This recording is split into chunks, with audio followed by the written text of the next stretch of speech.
Hi friends, welcome to Bookish Bliss, our virtual book club. Every week we will dig into a section of chapters in our favorite books. Let's get started. Hello everyone, and welcome to episode 14 of Bookish Bliss. We have a lot to discuss today. Yes, this week we are covering chapters 1 through 10 of A Court of Wings and Ruin by Sarah J. Maas. There will be no spoilers beyond the covered chapters. You don't have to read the whole book to listen. You just have to be caught up on the chapters we're covering. Amanda, what are you drinking tonight? I'm drinking a little Tito's and LaCroix orange concoction today. Ooh, I didn't feel like going back out to get wine, so here we are. I feel you on that. I was literally out grocery shopping before we just started recording, and I said, do not forget wine before you come home. What did I do? Forgot wine before I came home, but you know what? I'm still not feeling the best. It's been a long week of recovery for me, so I'm going to be having a blackberry bubbly today. Bubbly. So indeed, I love it. Indeed. You know, I have not poured it yet. Of course. So we pour on camera in this household. All right. Well, I'll cheers you. Cheers. Happy episode 14. Yes. And our third book. Cheers. Cheers. It kind of looks like we're drinking the same thing. It does. Because he always has vodka in it. Yes. Now, let's get started with the good stuff and break down ACOWAR Part I. Over to you, Meg. Please summarize this set of chapters for us.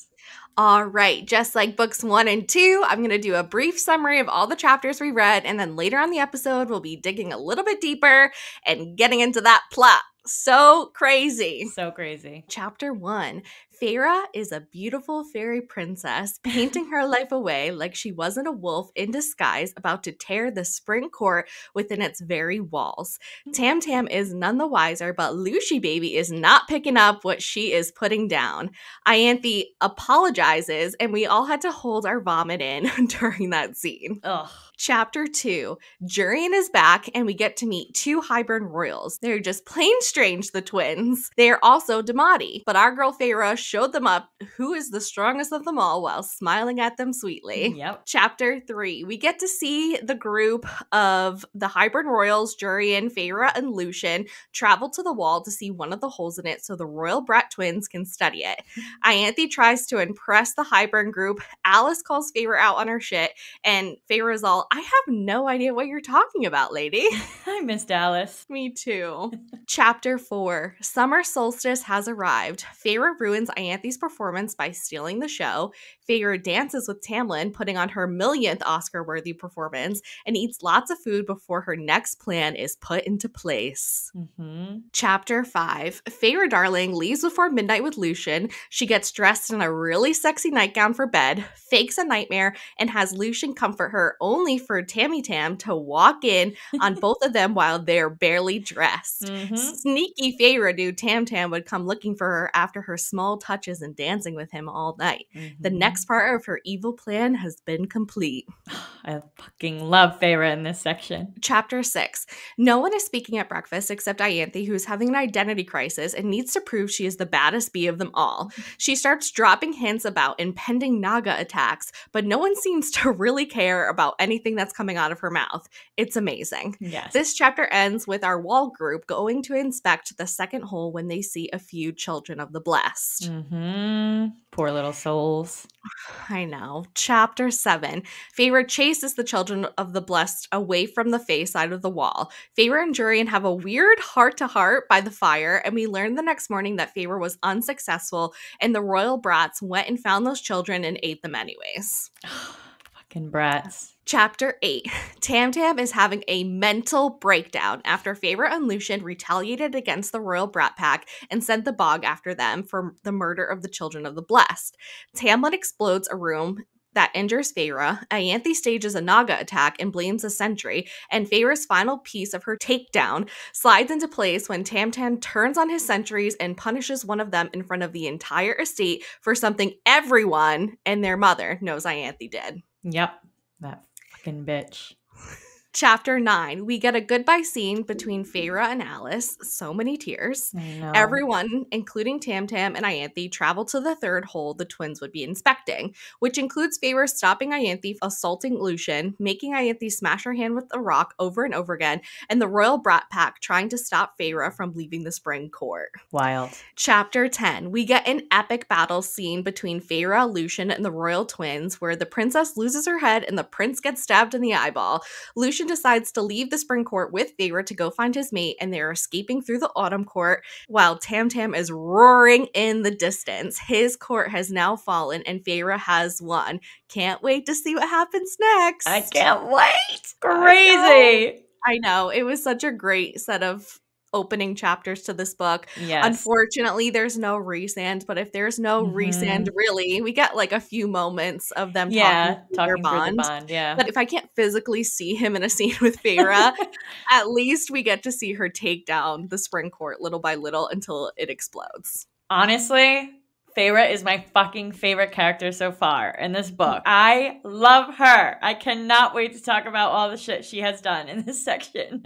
Yeah, she's definitely a very different Feyre than we've seen in books 1 and 2. And I would have to say at this point in time, Feyre is my favorite character in this book so far. Yeah, definitely. I don't know if that will change. I think like she's pretty badass throughout this whole book. Yay. I can't wait to see what she does. I was over depressy Feyre. I'm glad badass Feyre is here. Yes, same. I'm like, we need more of those Ator scenes. Like back to back to back. Exactly. But let's go over where the rest of our characters are at the beginning of this book. Mm-hmm. The book actually starts in Rhysand's POV 2 years before the Wall. He is rummaging through fields of dead bodies, human and fae, in search for Cassian and Asriel. Bone chilling. I know. Can you imagine if he saw one of them? I know. Obviously, we know they're alive because they're in the last book, but still, I'm like, is he going to find them? Even though I knew they were alive. Wild. We also get a mention of Ravinia. Yeah. Even when you're like, who is that? I was like, I have no idea. A bad guy, apparently. Yeah, we just get a quick mention of their legions. But I'm not sure even if it's a place or a person or what's going on there. But I figured we might as well mention it. Yeah, if someone wants to DM us and let us know, that would be great. Yes. Feyre starts off this section of chapters by painting and continuing to master her performance and fool Tamlin into thinking she is on his side. Mm-hmm. Lucian, however, is less convinced at first. Mm-hmm. Nope. He's not picking up what she's putting down. She's like, no. I'm smiling so nicely, Lucy. Like, I don't care, Feyre. Honestly, I feel like the only person she did fool was Tamlin, and it just shows how stupid he is. and I think she fooled Ianthe until the end. And Ianthe. Yeah, you're right. And Ianthe. Yeah. Mm-hmm. So, just goes to show you, the two idiots working together. Yeah. The two people who think they have the most control have the least amount of control. Yeah, literally. Tamlin interrupts Feyre painting to let her know that it's almost time for the meeting. Look at him letting her in on things. Growth. Growth. Gag me. Look at him actually doing like what normal people would be doing. I know. Literally. The meeting, though, is with Ianthe. This should be interesting. Can't wait to go over that. Yeah. Vomit. Lucian is wary of Feyre and wants to know where Elaine is. He is pressing Feyre to tell him every one of Rhysand's hiding spots. He warns Feyre that Ianthe is going to try and spin her words to say whatever she thinks Feyre wants to hear, which is true. Mm-hmm. Lucian tells Feyre that he replaced Tamlin during Calanmay, and Ianthe insisted it was her that he took into the cave to complete the Great Rite. He went, quote, of his own free will and did his duty. Ianthe finally got her hands on Lucian. But Lucian deserved it for being a shit. Sick. She's sick. She has problems. I'm like sticking for Lucian. You're like, he deserves it. Although I do have to say, I don't hate him as much anymore after this section, but we'll get to that later. Lucian and Feyre work together to track down the Bog to send after Dagdan and Branna, revenge for the slaughtered children of the blessed. Love that scene. Our dynamic duo back at it. I literally laughed out loud when Tam was like, you sent the Bog after them. And I'm like, I forgot about that. Yes. So perfect. Lucian tells Feyre that he's going with her as she plans to leave the Spring Court. even after she learns that their powers would be nullified for days to come. His motivation is to get Elaine back. Feyre didn't have time to argue, so she agreed to let him leave with her. Yeah. And I think she knows Lucian's better off leaving the Spring definitely. Court anyways, that he's definitely better off with her Yeah, than I think so staying there. too. And I think she kind of needs him at this point because she can't go through the Summer Court. She's got to go into the Autumn Court, and who knows the Autumn Court better than Lucy, baby? That is very true. Yep. That's another good point. Survival. Ianthe has a death wish at the beginning of this book. She agrees to meet Feyre to explain her decision of turning against them, Tamlin and Lucien included, when she gave up Feyre's sisters to the king. However, she grovels for like 2 seconds, and Tamlin is like, all is forgiven. We have to present a solid front together, dumbass. I don't understand that. I think that actually makes Tamlin look very weak by not punishing Ianthe in some sort of way, because she's obviously in the King of Hybern's pocket, and everyone knows that now. So by not punishing her for going against him, I think shows that he has no control over his court and that she's in charge. Yeah, exactly, which is exactly what she wants. And I feel like he's so scared after he makes this deal with the king that she can turn on him, and he doesn't want another enemy, I guess you could say. I guess, but, you know, Ianthe hasn't really showed any sort of power. She's just manipulative. Yeah, for sure. I mean, he could literally just scratch her face off and she'd be dead. True. Which he should have done. I know, he should have, for sure. Or at least whipped her like he whipped that sentry. Lucien, though, he ain't forgiven her ass, and neither is Feyre. But she'll play along, of course. She's trying to gain back control of the Spring Court by using a glimmer of power to lull a sentry to sleep and steal his keys. She planted the warning of the attack after she herself gave the keys to the Naga. Can't wait to go over that section and tell everybody how much we hate Ianthe all over again. Oh, yeah. She's definitely the biggest, most annoying person in this section. Tamlin was barely present in this section. I know. Because, you know, Feyre's avoiding him at all costs. But that's literally how it was in every other book. He's always missing in action. That's true. You never really see deep scenes with them. And if you do, it's sex or some weird, awkward scene where he's like, you look clean tonight. Yeah. Ianthe makes another pass at Lucien later in this section of chapters, as she thought he would seek her out after they performed the Great Rite together. He assures her that that night was not a product of desire, and that he was a mated male now. Oh my god. Is he, though? Oh my god. Are you? Are you, Lucien? We'll have to see about that. Alice is back. Yay! I missed Alice. Yay! That was the only good part about coming back to the Spring Court. Yes. Seeing Alice, that we definitely didn't get enough of her. I know. Literally, my note says, Alice is back. The one joy we have in the Spring Court. We're on the same wave here. It's so true, though. She is the only joy, and we only got like 2 scenes with her, and they weren't very long. I know. She's introduced back into the story by dressing Feyre for the arrival of Jurian and the king's niece and nephew. Alice tells Feyre that she never told any of them what happened the day she left. But she's on to Feyre. Alice tells her that servants talk, and she knows Rhysand is not a bad guy, and that she was happy and healthy while she was with him in the Summer Court. But Feyre can't let her jeopardize the mission. She has to tell her it was all a lie. Yeah, she's always like, I have no idea what you're talking about. Yeah, she's like, what? And Alice is like, tricked. I may be a tree, but I'm not dumb. I am wise as my branches. I am a wise tree. Like in Pocahontas, that wise tree. Yeah, like, what was it? Grandmother Willow or something? Yeah, Grandmother Willow, yeah. Grandmother Alice, tell us Grandmother the way. Alice. She knows all. She has the wisdom within. She does know all. You can't put anything past that woman. Yeah, it's true. Alice does tell Feyre that she is taking her nephews back home to the Summer Court.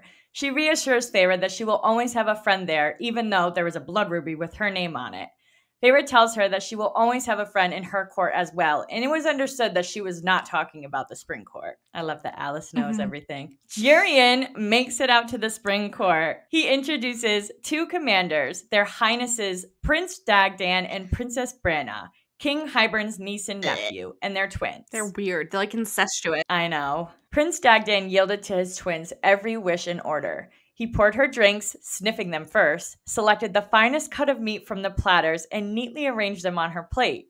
He always let her answer, and never so much as looked at her with doubt in his eyes. One soul, two bodies. And Feyre quickly learns that they have Damati abilities like her. Yuck. We also learn that Prince Dagdan can winnow a few miles while carrying others. Jurian, change of events with him, thanks Feyre for trying to save the humans, the children of the blessed, when they approached them at the wall.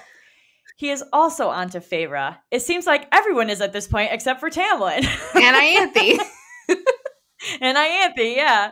He knows from experience that Rhysand is not some soulless, wicked guy. He launched his whole legion to get Miriam out, for her sake and Draken's.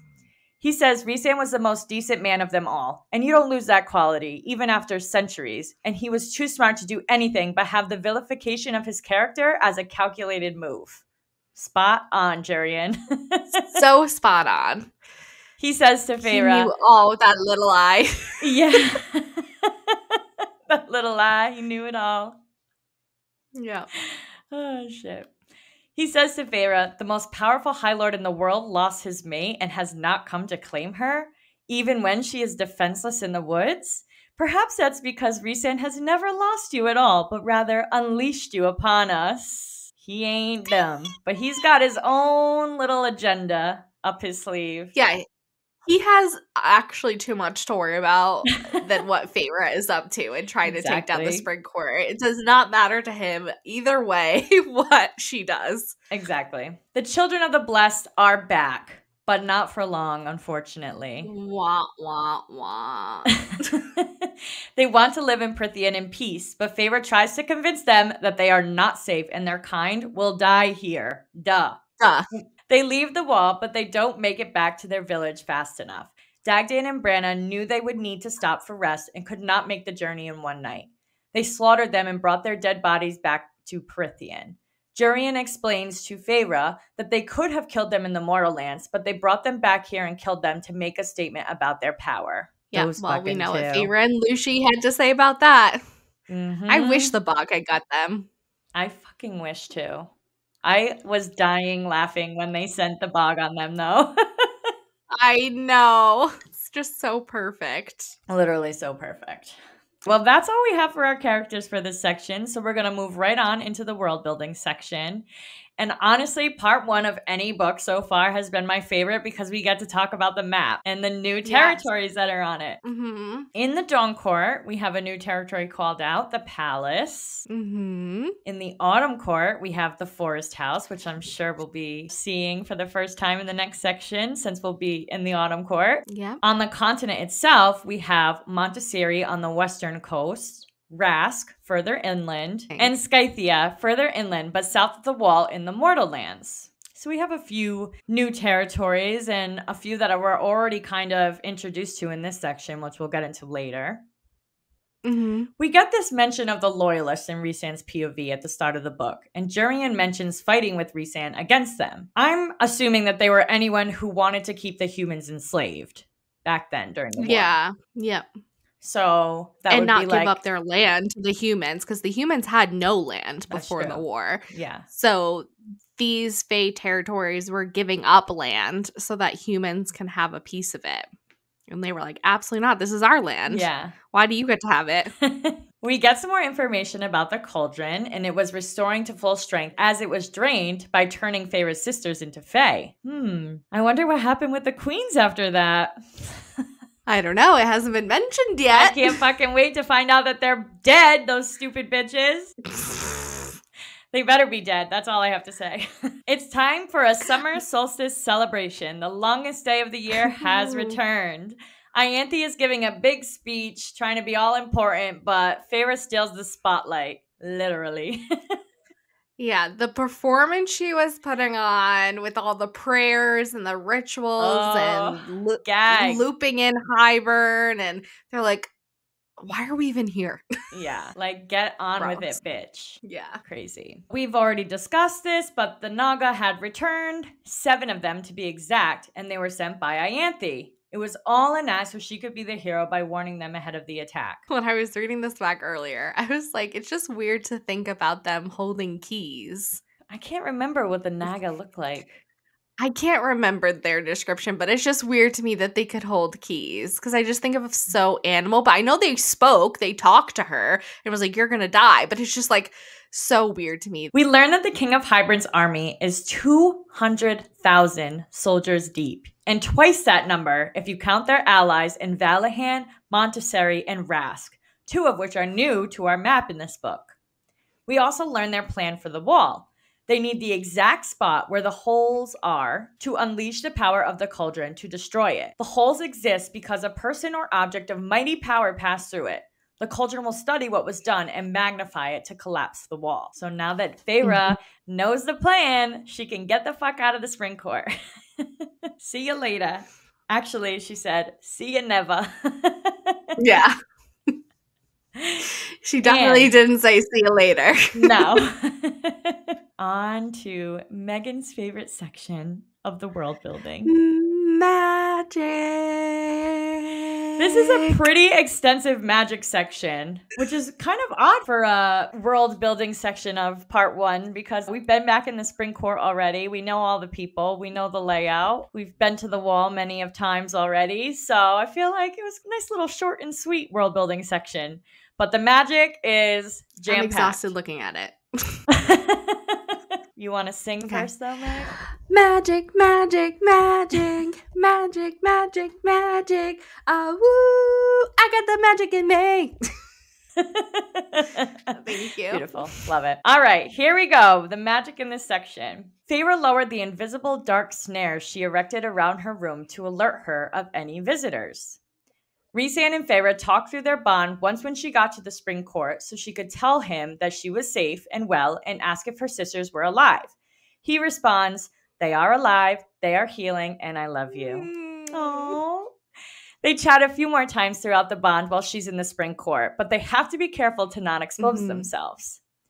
She enveloped her new chambers in a wall of hard air to keep any scent from her silent tears escaping. She was missing her people. So sad.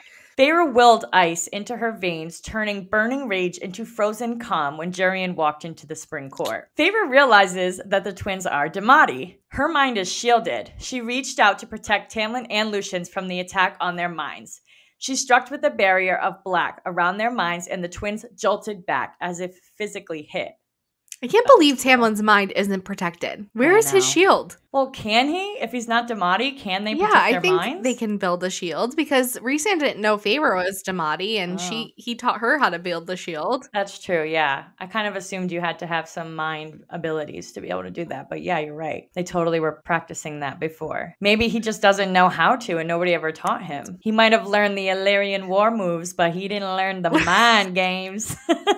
I'm dead. Feyre used her curse-breaking abilities from the day court to ensure that there were no spells or tangles besides the wards that forbid winnowing in or out of the castle. Feyre releases the power that she had unleashed in Hybern during the summer solstice, where her body was turning incandescent as light shone through, pure as day, pure as starlight. Beautiful. I loved that part. She made Ianthe look like a little bitch. Feyre cries fake tears using her powers from Tarquin as she fakes a nightmare to cause tension between Tamlin and Lucian. Oh, she's so conniving. I love it. Lucian explains to Feyre that the King of Hybern crafted his bargain too cleverly, too clearly. Magic bound them, and magic will strike Tamlin if he does not allow Hybern into these lands. It would claim his own powers, maybe kill him. It's why he couldn't interfere with Feyre's bargain with Rhysand. Even the person who tries to sever the bargain faces consequences. If he kept Feyre there, the magic that bound her to Rhys might come there to claim his life as payment for hers. Or the life of someone else's that he cared about. It's old magic and the reason they avoided bargains. He had no choice but to let Feyre go. Although I kind of wish he stopped him so that the magic killed him up. Feyre enters the mind of the children of the Blessed and convinces them to leave the wall and go back to their village for their own safety. She also warns them, which we'll get into later, about the war coming and tries to convince them to get to the continent, but unfortunately they don't make it back to their village. Tamlin blasted his power, and Feyre didn't shield herself this time.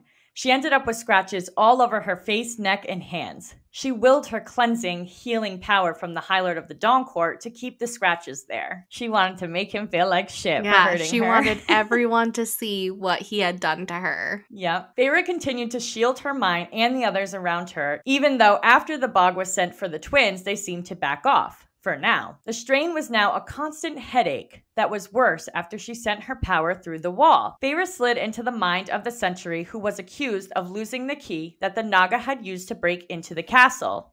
Feyre dug up the memory and freed his tongue so he could tell Tamlin the truth, that Ianthe planned the attack with the Naga. Ianthe unleashed a power familiar to Feyre onto Lucien to shackle his wrists with bands of blue stone against a tree. Stone hewn from Hybern's rotten land capable of nullifying magic. She had seen them used on Rhysand in the Illyrian woods. In return, Feyre unshielded Ianthe's mind and jumped into her consciousness. She told her to take her hands off of Lucien and unshackle him. Ianthe obeyed. She also told her to put her hand on a boulder and smash it with the rock as hard as she could until Feyre told her to stop. She told Ianthe that she will not remember what happened here and that she could stop and kneel there until someone found her. Oh, I loved that part. Finally, she's getting some fucking revenge. Ianthe definitely deserved more than just that, but we'll leave it at that for now. Yeah.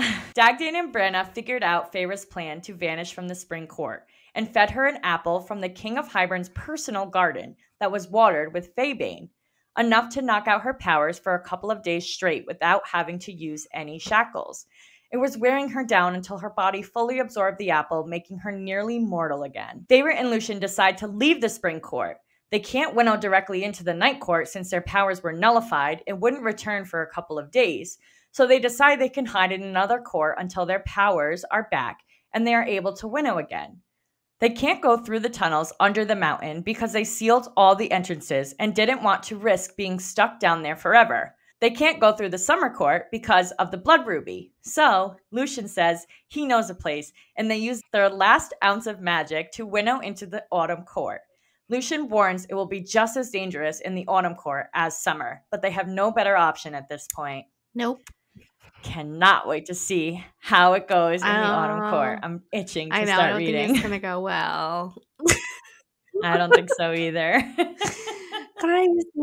I'm ready for some crazy action. I know. I'm ready for Rhysand again. I need him back. I know. We're going to see him in the next section, yes. I'm sure, right? Yes, we will. He will be back in full force, baby. It's only been 1 week without him. I think we can manage. Yeah, one. I was like, oh, not for Feyre. It's been a couple of, a long time. Yeah, for Feyre it's been a couple months, but I'm talking about us. But for us, it's just been a week. 2 if you count, we didn't read him in our final True, yeah, you're right. So 2 weeks, yep. All right, Meg, take over here and let's start talking about our plot and our notable lines and some foreshadowing. Sounds great to me. I'm just really manifesting being back in the night court, that I'm wearing my Valaris sweatshirt. Yay, I love it. Little hair flip.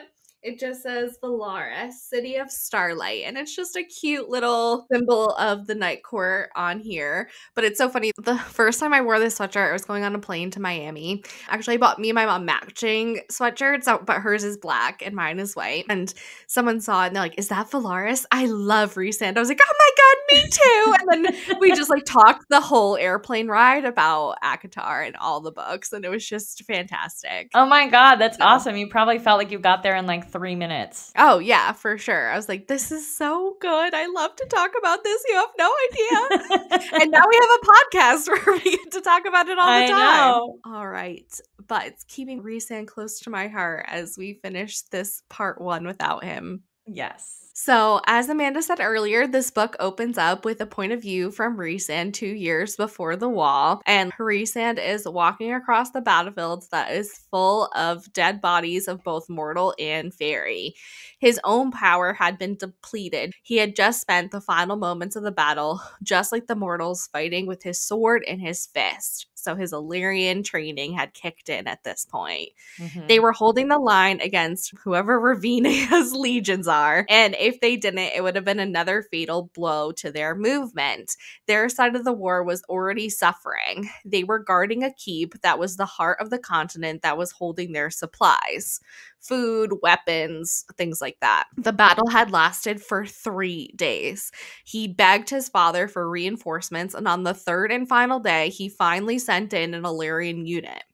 He was searching now the battlefield for either Azriel or Casriel, digging through the corpses to make sure neither of them were there, because he had no idea what unit his father had sent in. He really didn't think Azriel would be out there, just because the father always had Azriel at his side, glued to him, doing his dirty work, but he wouldn't put it past his father to put Cassian in the front lines and basically put him to the slaughter. I know. I'm so glad he didn't find them there. I know. Thank the cauldron. Thank the cauldron. So part 1 is called The Princess of Carrion, which we know the Book of Breathings called her when she was putting the two halves of the book together that she was not supposed to be doing. But what it means, because we had to look it up, means the princess of the dead or unalive things. So basically, Feyre's about to fuck shit up. Is how I take this. Nobody will come out alive. Yeah, she's about to murder the Spring Court. Yeah. Chapter 1. Feyre is in the Spring Court in her painting room. They would expect her to be painting of flowers and sunshine and joy. She really just wished the painting was tearing those roses apart, though. Yes, and this is my notable line for Chapter 1, page 8. Not yet, I told myself with every brushstroke, with every move I've made these weeks. Swift revenge helped no one and nothing but my own roiling rage.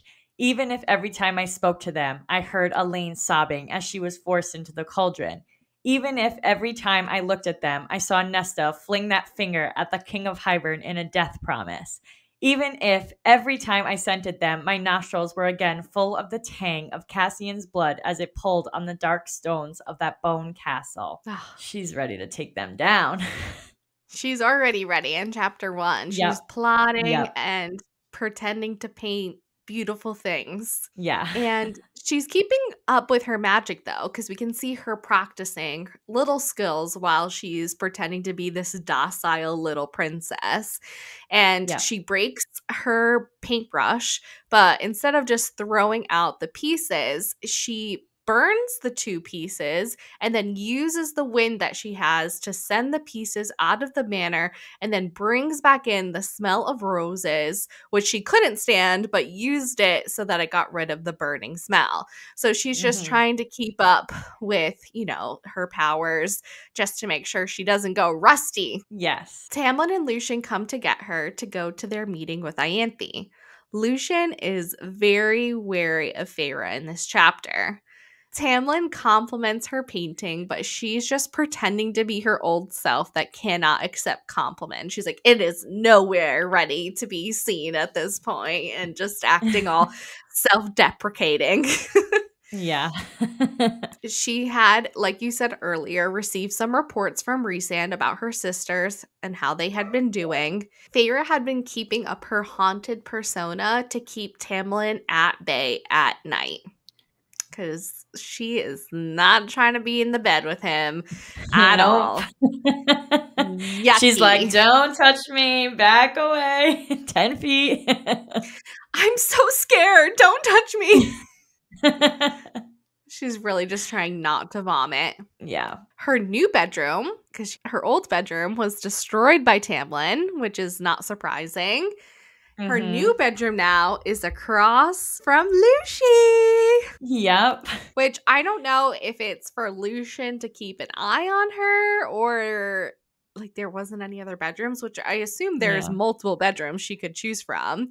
But it's almost interesting that Tamlin didn't insist that she share a bedroom with him now. I know. We've actually never seen Tamlin's room. True. Because he always went to her bedroom and they kept separate rooms. Yeah, that's interesting. Lucian is waiting for Feyre outside of her room to go to the meeting with her. Lucian is still adamant about Elaine and going to the Night Court territory to get her back. But Feyre's like, I don't have time to listen to you talk about any of this. I have to prepare to rip Ianthe to pieces. Yep. Feyre enters the meeting with Ianthe, and Tamlin and Lucian are flanking her, which it's interesting to see this dynamic because I think Tamlin is trying to be normal and acting, like Yeah. he said he would, how things would be different. So he's giving her the space to have this meeting with Ianthe and have her be in charge because it was her sisters that were affected by her betrayal. Even though I think Tamlin should be scolding Yeah. Ianthe and punishing her, I think it is him trying to give Feyre the space and a little bit more control, like he said he was going to give her in this moment. But I think he still should have stepped in after Feyre said her piece, Yeah. where Ianthe spoke to Feyre I and agree. punished her.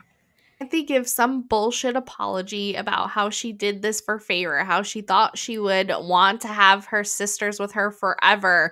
And of course, it was to secure their alliance with Hybern, which is immediately where Tamlin should step in, because why in the world would they ever want an alliance with Hybern? I'll never understand it. Yes. Like, I know Tamlin did what he did to get her back because he thought that there was no other way.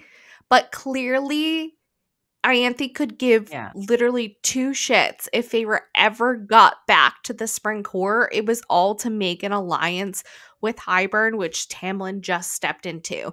And I guess he's never going to admit it to us as the reader or to Feyre or to Lucian that he messed up and let Ianthe take control. But I mean, this is why I think he should have punished her, because it was really the only power that he had. Lucian isn't buying it, and Tamlin throws him 2 warning glances, because why would Tamlin consider his oldest and truest friend's opinion over Ianthe, who sold them out? Like, it's literally ridiculous at this point, Tamlin. Yeah, I know. He's so fucking delusional. I can't. Feyre clocks that Tamlin really does believe Ianthe did what she did, and it was a mistake and not calculated and not done on purpose. Mm-hmm. Which, is so stupid. But Feyre says she's grateful for this because he doesn't see Feyre for who she actually is either. Which I find that Tamlin is such an untrusting person that it's really interesting to me that he's taking Feyre for her word in this moment, and Ianthe, when he's the most untrusting person we've met in this series. I know. I feel like maybe he is threatened by them and would rather have them on his side than against him. Yeah, I guess so. Yeah. Feyre agrees with Lucian that they will all need to be careful and to make sure the people of the Spring Court are protected after everything they went through with Amarantha. Tamlin advises that this is all a part of his bargain with the king, that the people of the Spring Court will not be touched. But he did start moving families east to be safe, just in case. So Feyre knows now that Hybern will be coming in from the west. Tamlin also advises that Jurian will be arriving the next day at noon. Dun, dun, dun. But obviously, Tamlin is not an idiot, even though he is an idiot, because he's having them move out of the Western Territory more towards the east, just in case Hybern's soldiers mess with them, even though they're not supposed to. So he's dumb, but he's not a big dumb. Actually, he is a big dumb, but he's not a complete idiot. Only 97%. He's only 97% an idiot. Chapter 2. Jurian is crazy. Feyre is very concerned that Tamlin and Lucian don't see this, or that they are just not concerned that the king has the cauldron and could use it to break down the wall. Which is so wild to me, because I know. Rhysand has been so concerned about this wall being broken down and the Fae having access to the humans and murdering them, because as we can see, the wall is the only thing in place keeping that from happening. Yeah. And Tamlin and Lucian are just like, la la la, whatever, the wall breaks down, it's fine. What? I know. Maybe they think that the cauldron and the king can't break the wall down, but why would they underestimate him? Yeah, the cauldron already brought back Durian. The cauldron changed I Nesta and know. Elaine into High Fae. At this point, the cauldron can do anything if it wants Yeah. to. But, anywho, Durian Mhm. shows up with the Prince and Princess of Highburn, the twins, and they see Feyre as a pretty girl in a dress and nothing to be afraid of. Tamlin growls at Mhm. them to stop looking at her. Still So very he's still territorial, I see. Yes, that not changed. No. Jurian tries to taunt Tamlin about Feyre, but Feyre gives it right back to him. Yes, and this is my notable line for chapter 2, page 21. Jurian says, "It's not every century that the contested possession of a female launches a war, especially a female with such talents." Feyre says, "Perhaps if you'd bothered to go to war over Miriam, she wouldn't have left you for Prince Draken." "Careful what you say, girl," Jurian warned. "Or what? You'll throw me in the cauldron? Here's the first rule of our visit. Don't threaten me in my own home." Oh, that's just the Ooh. beginning of the spiciness from Feyre in this section. I know, but Tamlin did appreciate that sassiness out of her, which is interesting. I think only because she said in my own home and I was just thinking that. I'm like, it's because she called it her home. but he did seem to appreciate that snarky comment coming from her to Jurian, which I feel Yeah. like was very recent of him to appreciate the sass that she's giving. I know True. he doesn't like Jurian, so maybe that's why he's letting it slide. And it's a little bit Yeah. different with the Hybrid Royals than Jurian, because who gives a shit about Jurian? Yeah. They are Not me. no. They are all having lunch with their new guests when the girl twin states their intention is to go tomorrow to assess the wall and look at the holes. They will need sentries to go with them that know the holes well. Feyre offers for her and Lucian to go with them. So this is like her first little test to Tammy. And Tamlin Mhm. is surprised she offered, but he doesn't tell her that she cannot go. Good, Tamlin. Good boy. Good doggy. Good Wolfie. Good boy. She offers to bring other sentries as well, which relaxes Tamlin a bit because even though he says that she can go or doesn't say she can't go, he definitely is like tensed up about it until she says that. Yeah. Jurian wants to know who made Lucian's new eye because Jurian just wants to be a little shit at all times. He advises Mhm. that he has a friend in the Dawn Court who made it for him. Jurian is like, ooh, does Elaine have some competition? Lucian tells Jurian to leave Elaine out of it, but when Jurian insults her, it's not Lucian who gets upset, but Tamlin who snaps at Jurian and says if he cannot behave, he can sleep outside with the other beasts. Ooh, okay, Tammy Tam. So this is just a counter that we need to add to our predictions that we think that Elaine and Tamlin are actually mates and not Elaine and Lucian. Because Yeah. Feyre's like, yeah, I think it's all Lucian's like courtly training that kept him from getting out of his seat and pummeling Jurian. But Lucian doesn't really react.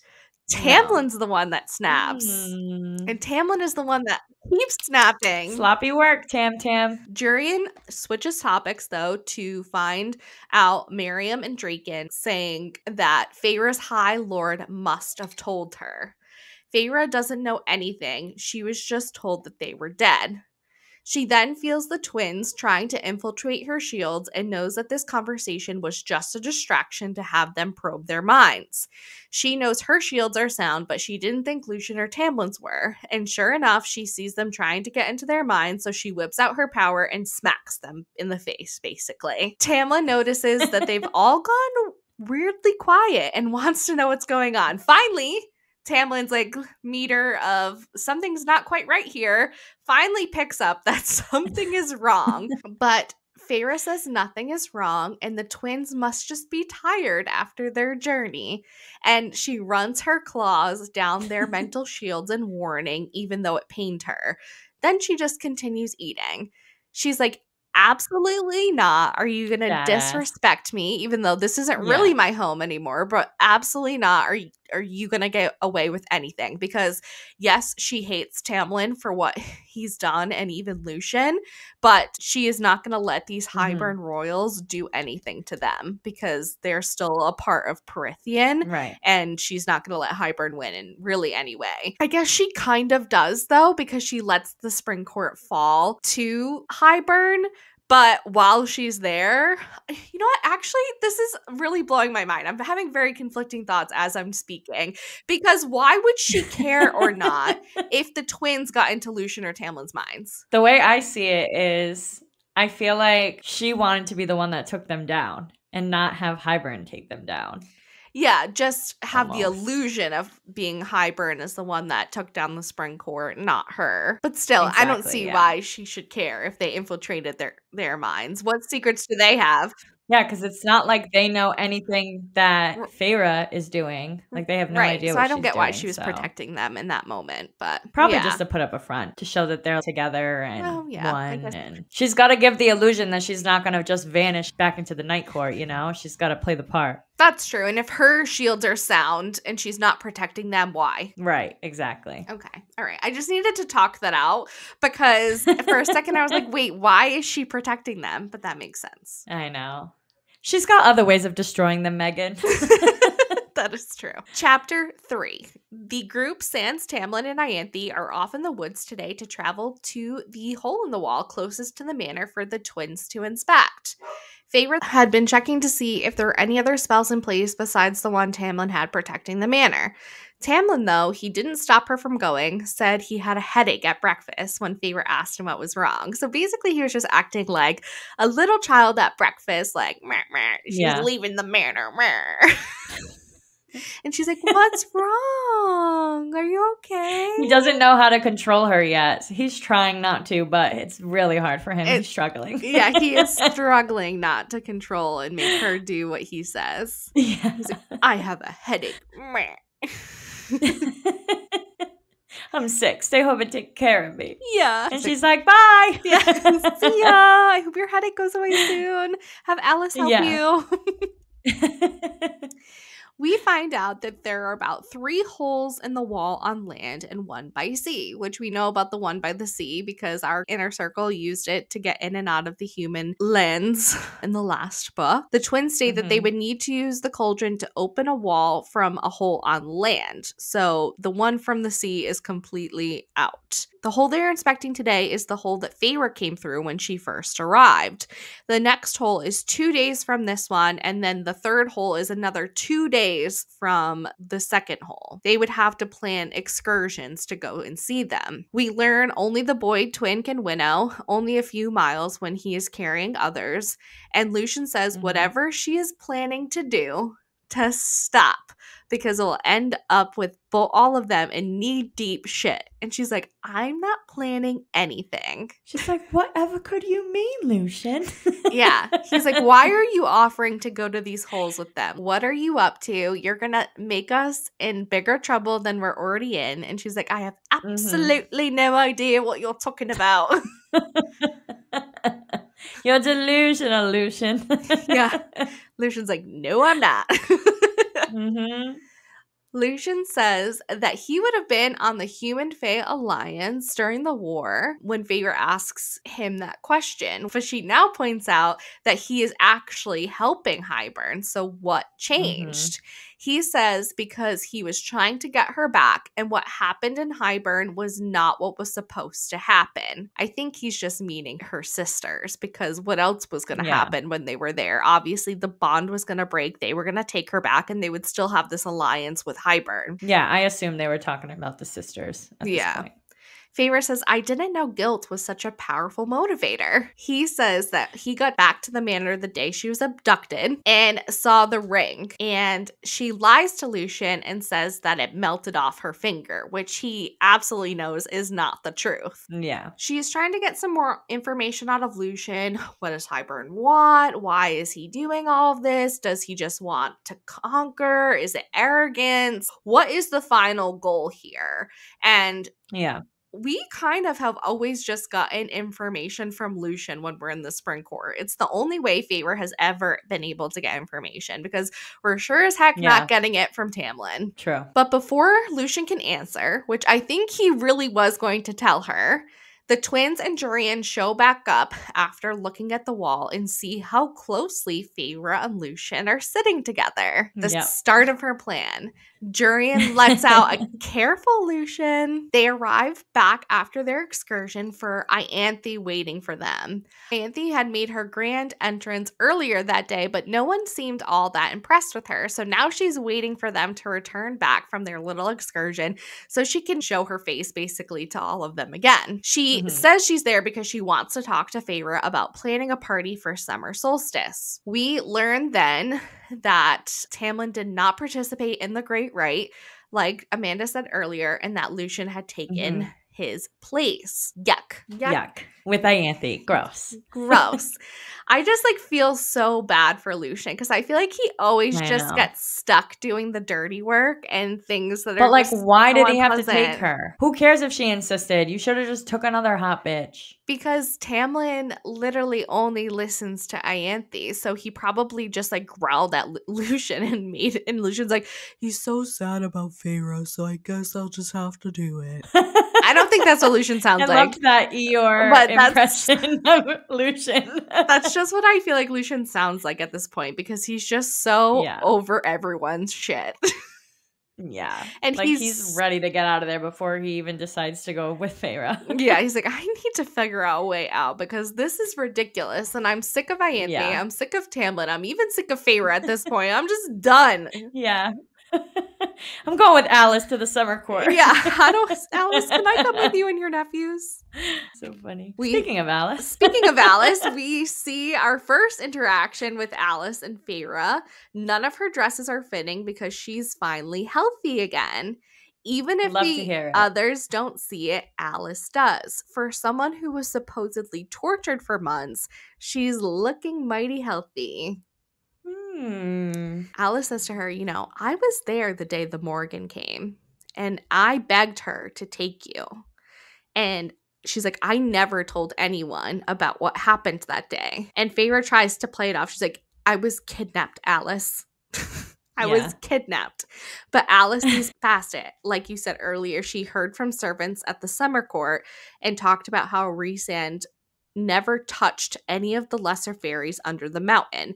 The only people that he did touch was the ones that Amarantha made him, and he couldn't get out of. Exactly, yeah. And this is actually my notable line for chapter 3, page 37. Alice whispered, I will only say this once.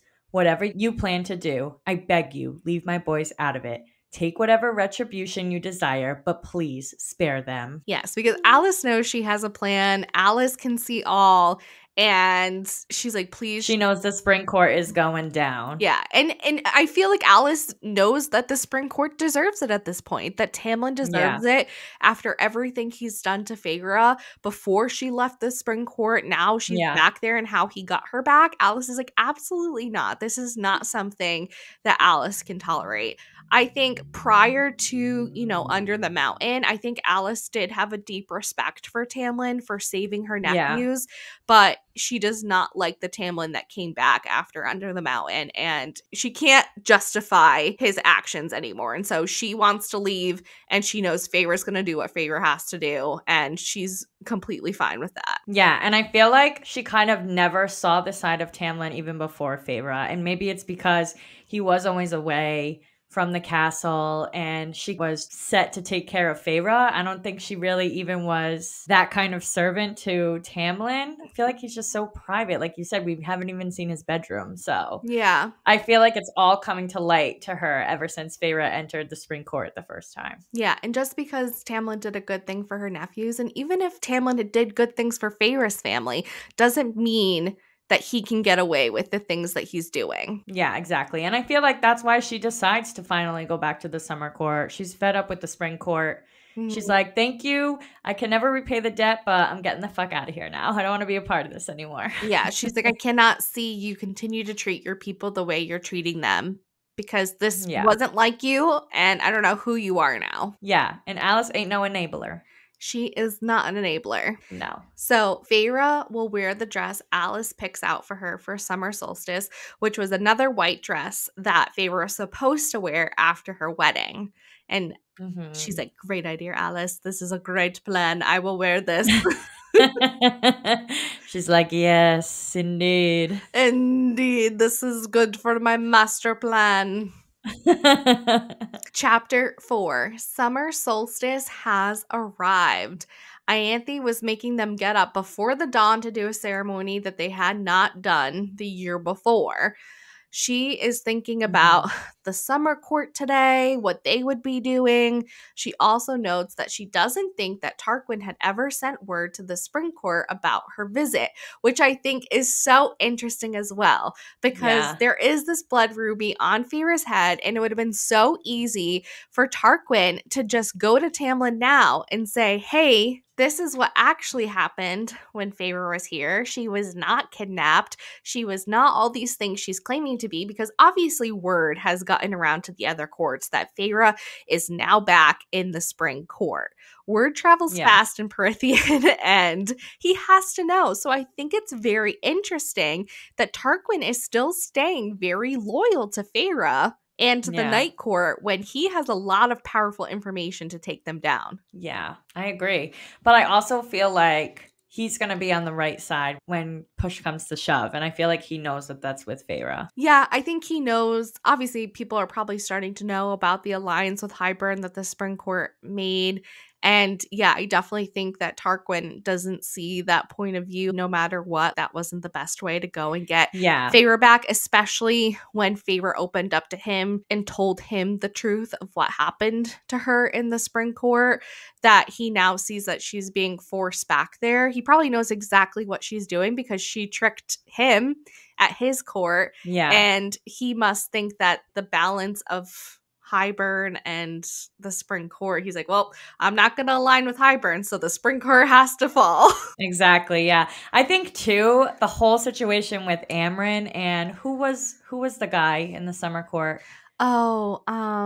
What's his name? You know how he sends her the necklace? And it kind of debunked the blood ruby for me anyway. I feel like it's not as serious as Feyre's even making it out to be. Yeah, what was his name? She tells Alice she can't go there. She tells Lucian she can't go there. And I feel like she's just like very wary of it. But Amren's like, got a necklace out of it. Must not be that serious. I know it's Cressida. So I don't know. I feel like it's iffy. Cressida and what's his name? I can't think of it. Varian, yeah. Oh my god, that was gonna bug me until I figured it out. But I get it. I think Tarquin just had to send those blood rubies to show that's just what you do when you're disrespected. You're not gonna steal. Yeah, you're not gonna steal from me and get away with it, but they kind of did. Yeah, and I think he knows that Rhysand deep down had a plan, and that's why he did what he did, because he knows that Rhysand has other intentions, because he saved his court and him under the mountain. Yeah. Feyre travels by horse to the solstice ceremony. Ianthe was already at the altar when they arrived. Tamlin helps her off of her horse, and she is remembering a year ago is when he kissed her for the first time. Feyre gives him a shy smile and then takes the arm that he extended. She also wonders if Tamlin is also remembering a day so many months ago when she was wearing a different white gown, which is all part of her plan that Alice helped her play into. Her evil plan. She's then thinking about how Rhysand had rescued her after she decided not to go through with the wedding, that Rhysand helped her and saved her from herself. Rhysand, we miss you.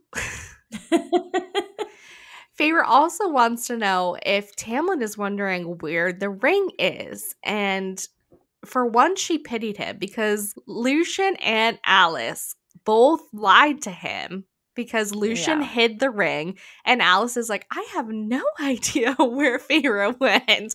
I have no idea what happened. Not, I begged the Morgan to take her out of this house and away from you. This just shows you how self-aware Tamlin is. He's not only delusional, but he has no self-awareness at all. That all of these people around him are literally lying to his face. Yeah.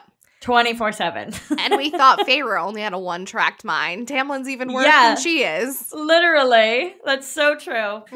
One track Tamlin. The ceremony for summer solstice is starting, and there are prayers and rituals, and she makes the Highborn royals participate. Feyre had kind of thrown to Ianthe about how disgusted the Highborn royals were with their rituals, and so now Ianthe was trying to convert them. She's like, no, join in with our prayers, and let's give blessings to the mother and to the earth and to the cauldron. Bless the cauldron. Like a little hippie, and they're like, ew, you're disgusting. For real, they're all like, eye roll. Yeah. Tamlin also participated by lighting a candle, and even Jurian was asked to recite a final prayer, which is just hilarious. What the fuck? But, Feyre planned this out perfectly with Ianthe, so now Lucien and Feyre are alone on the grass while everyone is near Ianthe on the altar.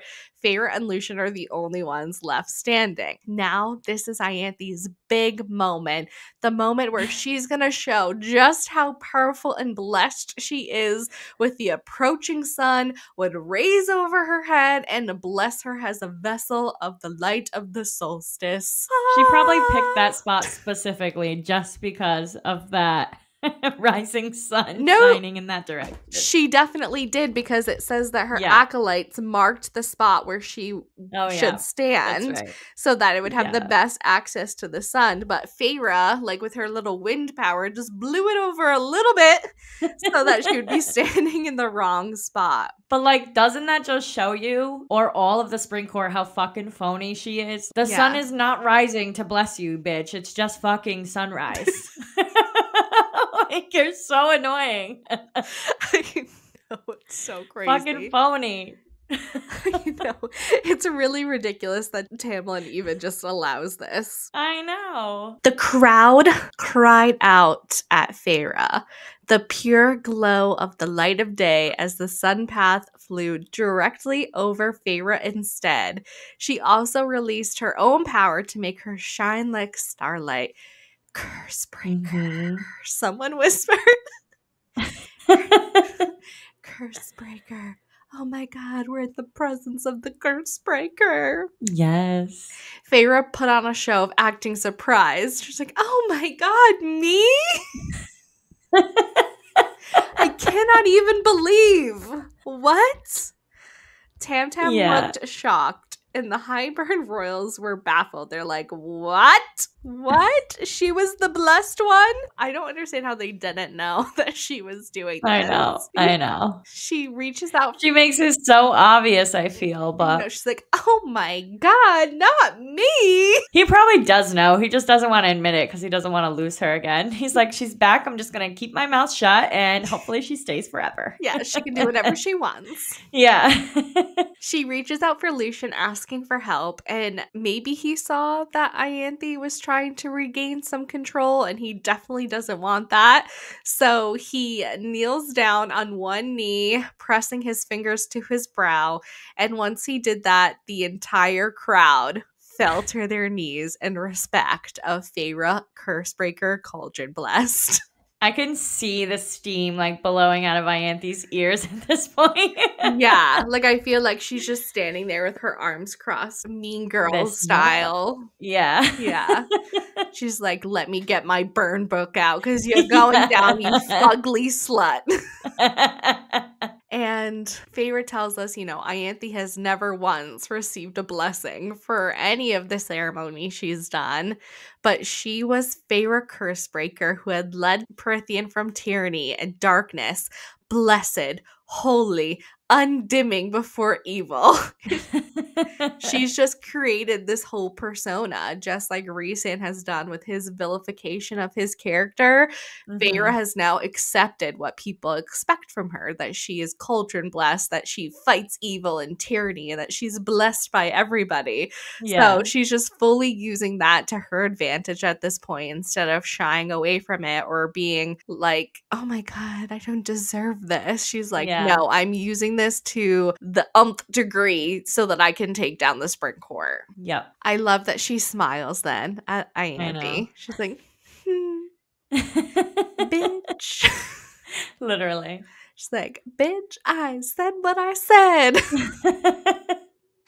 I love it. Literally. The festivities, though, were going to be the same as the year before, and Ianthe spent the next 6 hours trying to explain what happened, trying to regain some control over the situation, how great this all is that her Yeah. friend had been blessed, and really only her acolytes were listening to her. Nobody else could give two shits what was Yeah, coming out of her nobody mouth. cares about her. Literally not one person besides her acolytes and Tamlin. Yeah. Tamlin, though, seemed the wariest, as if the blessing would somehow upset Feyre. I don't know who he thinks Feyre actually is, but I yeah, know. she went through a hard time under the mountain, and you could give two shits when she was puking her guts up. But now that she's home and acting somewhat normal, it's like, why are you now tiptoeing around her? I guess because he did lose her and he doesn't really know Yeah. how to act around her now. But still, it's like, why would you be worried that like this would upset her? Yeah. Like, what do you think she's Well, gonna I could do? see it, I guess, because she was not feeling deserving of it at first. So maybe he means upset in that way. Like she was Like gonna feeling guilty almost. like she was gonna cry. Yeah. I don't know. I think Tamlin's just an idiot, so Oh, absolutely. I don't disagree.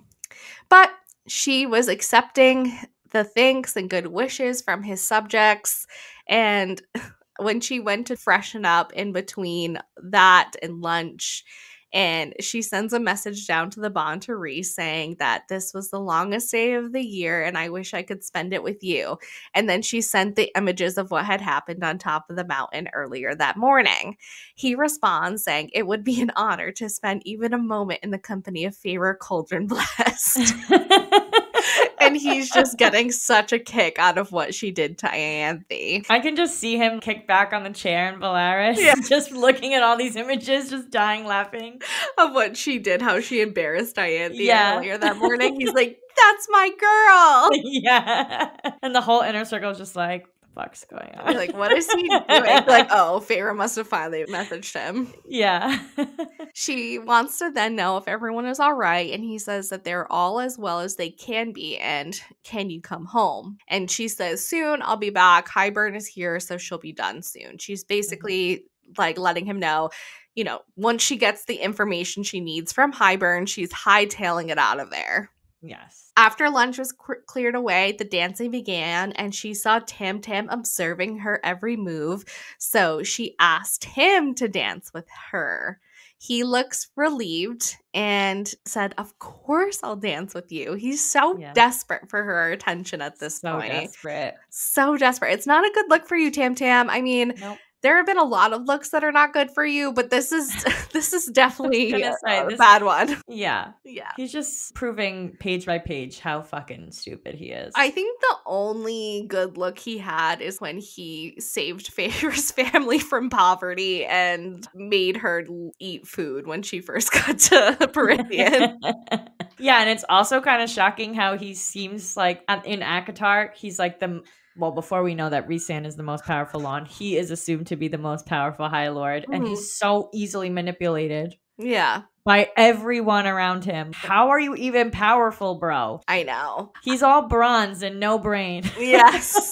He just has the power. He does not have the brains. Literally. I mean, but I think it's because he never wanted to be High Lord and he just got stuck with this basically. And I think he's put it off for so long, letting people just do things for him or around him and just done what they said, because he really just has never wanted to partake in any of it before. And now that the stakes are higher, he actually has to participate in being a High Lord, and he just can't handle it. He can't. Yeah. Too much paperwork for him. Yeah. Yeah. He was not meant to be a High Lord. No. Feyre, though, even when the music slows, continues to dance with him.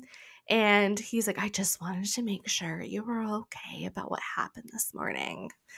I mean, I guess he like doesn't wait till she's like asleep to ask her. And she like her sleeping form is like, and he's like, okay, she said she was okay. She said she was okay.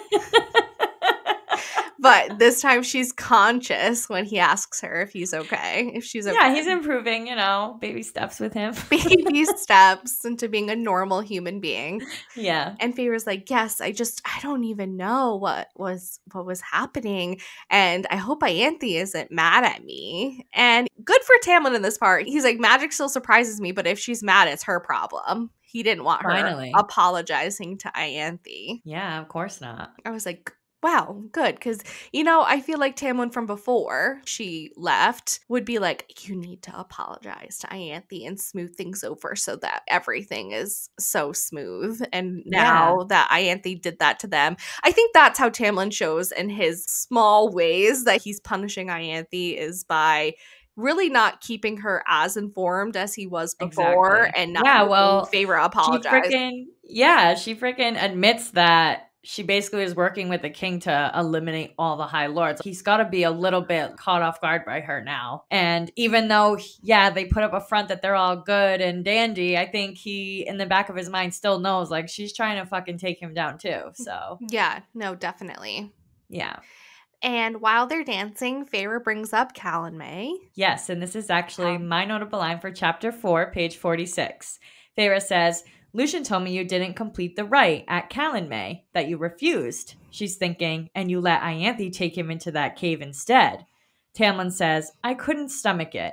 Again, she's thinking, and yet you could stomach making a deal with Hybern as if I were a stolen item to be returned. Yeah, his logical thinking, like we've been saying all episode, is just not there. And I love her conniving thoughts, too, after. She's just like, la la la, but fuck you, you're gonna die. She's like, look at my pretty dress. I'm gonna slit your throat. Yeah. Literally. Oh, but for the rest of the night, she kind of just watches the celebration and she felt like the stars were with her while she was out there. Chapter 5. Feyre left the party a little after midnight and Lucien escorted her back to the house. She wanted to leave before dawn because last year at dawn is when she and Tamlin kissed for the first time. She's like, absolutely not. Are we doing that again? Lucien was now a mated male and was not interested in staying longer at the party. Feyre got dressed for bed in a fancy, tiny, barely there nightgown and started thrashing in her bed. She's just full of tricks. Yeah. She thought about all the bad creatures she had met under the mountain and let out a yelp. She went over to Lucien's room and he heard her having a nightmare and he lets her into his room. She told him about her nightmare and threw her arms around Lucien and started to cry. I'm just gonna do all quotation marks for this chapter.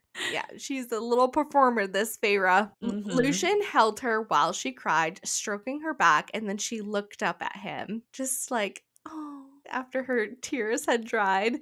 Comfort me, Lucy, baby. And that's when Tam Tam is like, what is going on here?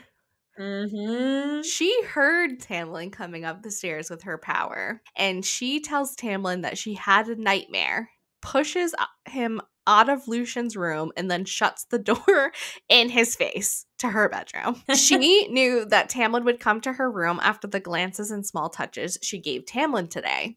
She had put a shield of air so that Lucien would not be able to tell that Tamlin was approaching until it was too late, so that Tam Tam would catch them in that loving embrace. She made it seem like that they were either starting or finishing something the way her nightgown was askew and he was shirtless. And this is actually my notable line for chapter 5, page 50. She's talking to Tamlin at this point. A nightmare, I told Tamlin. I was the nightmare, preying on what Tamlin had feared from my very first days here. Yes, because Tamlin's always been a little self-conscious about Lucien because Lucien is just so naturally easygoing, flirtatious, like everything Tamlin will never be. Lucien has always been able to bond with Feyre so much easier than he ever could, and he's always been a little bit jealous of Lucien. He told him in ACOWAR to back off. Yeah, and when they first really met, Lucien was kind of the buffer in between them, and he's kind of the reason why Tamlin even got close to Feyre in the first place. So Mm-hmm. I feel like he is a little jealous of their relationship, that they kind of bonded first. Mm-hmm. Mm-hmm. And Feyre's Yeah. always seeking out Lucien. And they Yeah. saved each other. Both of them saved each other under the mountain. Tamlin could have Yep. done something instead of just fucking sitting there, but I don't want to go down that rabbit hole again. I know. So, like we said, Tamtam is now probably second guessing everything Lucien had ever done for Feyre and how much his mated bond with Elaine would hold over him. So, he's definitely probably, Tamlin's questioning, is his mated bond with Elaine? Though, if there is no mated bond with Elaine, this could be why Tamlin is so upset, because if he really had a mated bond with Elaine, why would Tamlin care if Feyre was in his room? Yup. Just keep adding to the tally of how Lucien and fucking Elaine are not mates. I just got so excited. I just leaped in my seat. I was like, I know. So funny. That morning, Lucien had sworn fealty to her, and she smiled a moment longer, thinking about everything she had accomplished that day, and then she got dressed. She had more work to do. That's right, Feyre. You go, girl. Chapter 6. A set of keys had gone missing to the estate, but after last night, Tamlin did not seem to care. He had other things on his mind, like Lucy baby and Feyre darling. Yep. Breakfast was silent, though it appeared that Tamlin and Lucien had talked before the meal, and Lucien was keeping a healthy distance away from Feyre. Yes. Feyre was going to ask Jurian if he had stolen the keys until Ianthe entered the room and avoided looking at Feyre like she really had stolen the sun from her. But obviously, she really did steal the sun from her. Yes. Ianthe wanted to speak to Tamlin, but she wanted to do it in private. She was trying to do a power play to show everyone in that room, especially the Highburn royals, that she did in fact have sway here. And after yesterday's embarrassment, she needed to get an upper hand. Feyre was not putting up with her though, and says to the group, if we can trust our allies in Highburn to go to war with us, then we can trust them to use discretion. Oh, so good. And Tamlin sides with Feyre. Yes. I was shooketh. Good boy. Attaboy. I know. So many good boys for Tamlin right now. He needs a treat. Throw him a treat. The first 6 chapters, he's done all right. Well, except that little mess the night before with Lucien, but... Yeah, but I mean, Feyre planned for that to happen, so she's definitely playing on his jealous bone. Yeah. Every single jealous bone in his body, which is all of them. All of them. Ianthe comes up with this elaborate story about how the land around her temple is dying and in other places in the forest as well, and she thinks it's because of the Naga. Feyre knows then that she had gotten under Ianthe's skin. So now she's like starting to plant this story about how there could be a pending Naga attack, and Feyre just sees right through her. Yeah. Feyre says, you are fucking obvious, Ianthe. So obvious. And everyone is like, I think this is a gardening problem. And she's like, no, it's not. And Feyre is like, well, if the problem still persists, then I will help you in a few days when they're back from inspecting the second hole in the wall. Ianthe wants to know if Tamlin will be joining them. And Feyre's like, no, he won't. Immediately answers for him. And Tamlin's like, well, I think I will join you this time. And she's like, I don't need an escort. And Jurian's also chimes in with a starting to doubt our good intentions, which... Yeah.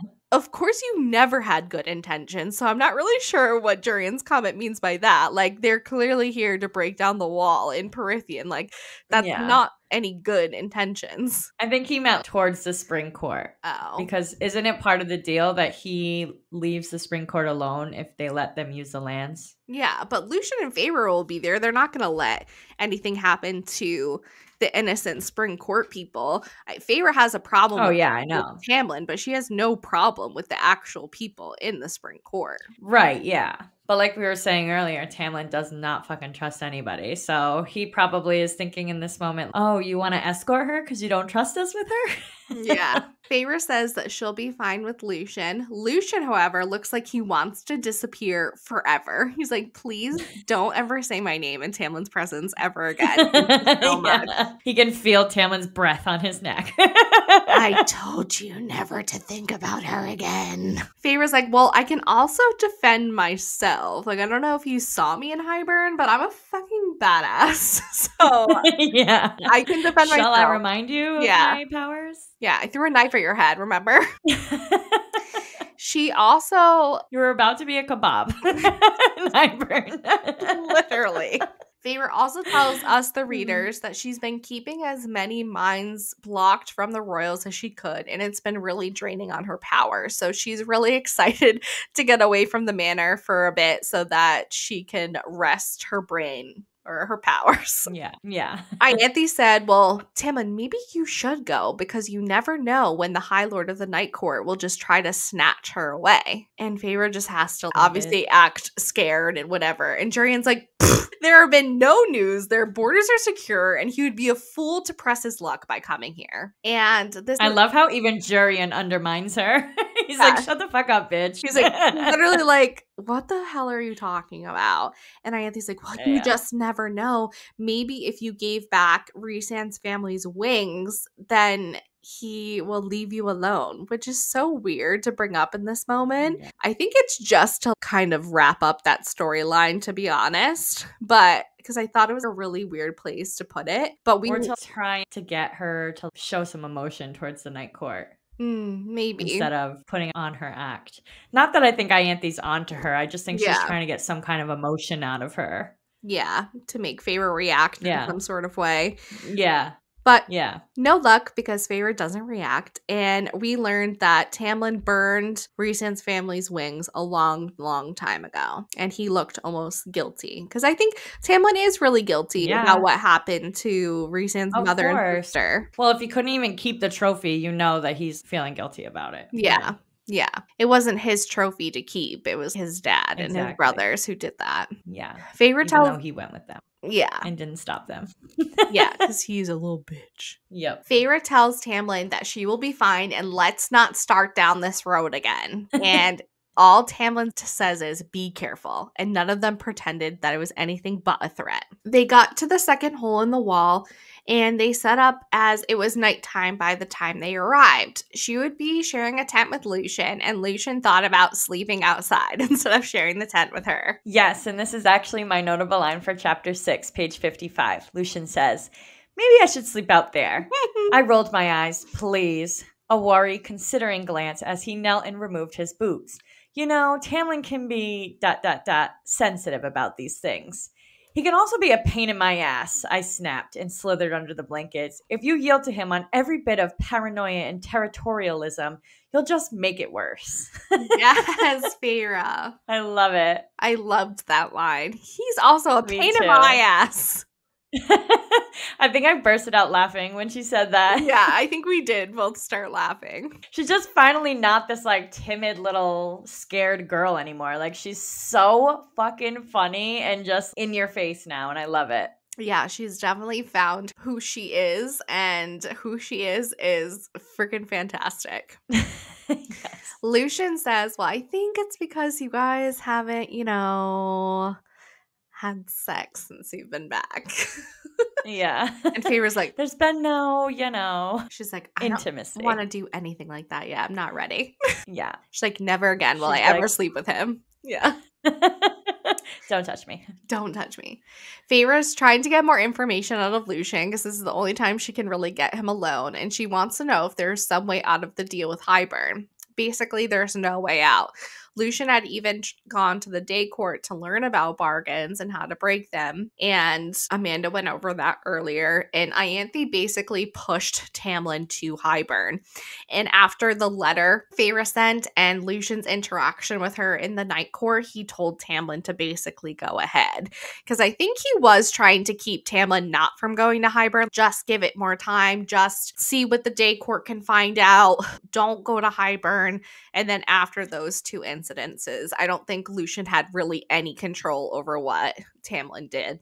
Yeah, I mean, he literally was searching for months for her to try and bring her back. So I do believe he was preventing the interaction and the deal making with Hybern. But Which makes at the end of us the day, a little bit happier with Lucian, because we know Lucian has no yes. control over Tamlin, and Lucian was searching for other ways to break the bargain without having to go to Hybern. Tamlin just wouldn't give Lucian Yeah. any more time. Exactly. We also learned that Tamlin had executed the sentries in front of everyone at the manor that had been on duty when Feyre left. Ugh, that had to have hit her hard.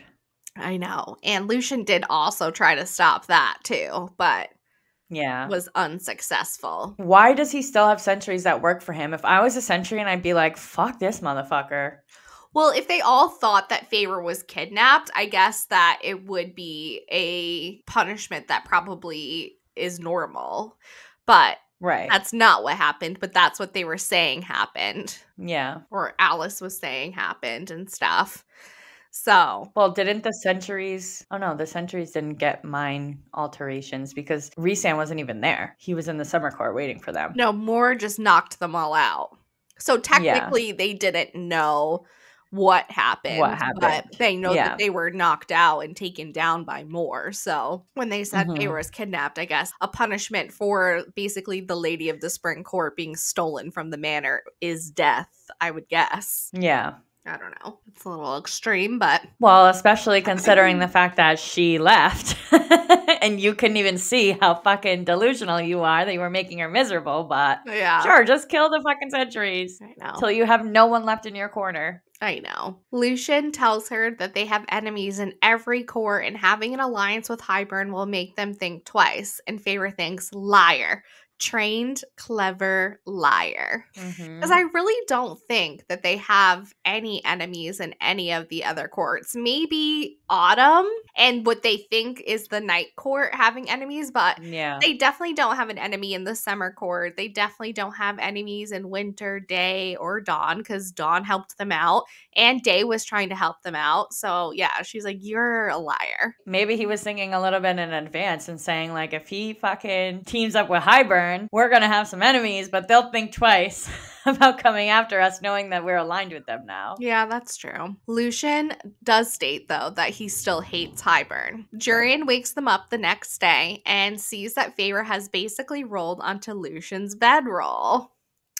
Ooh. Naughty girl.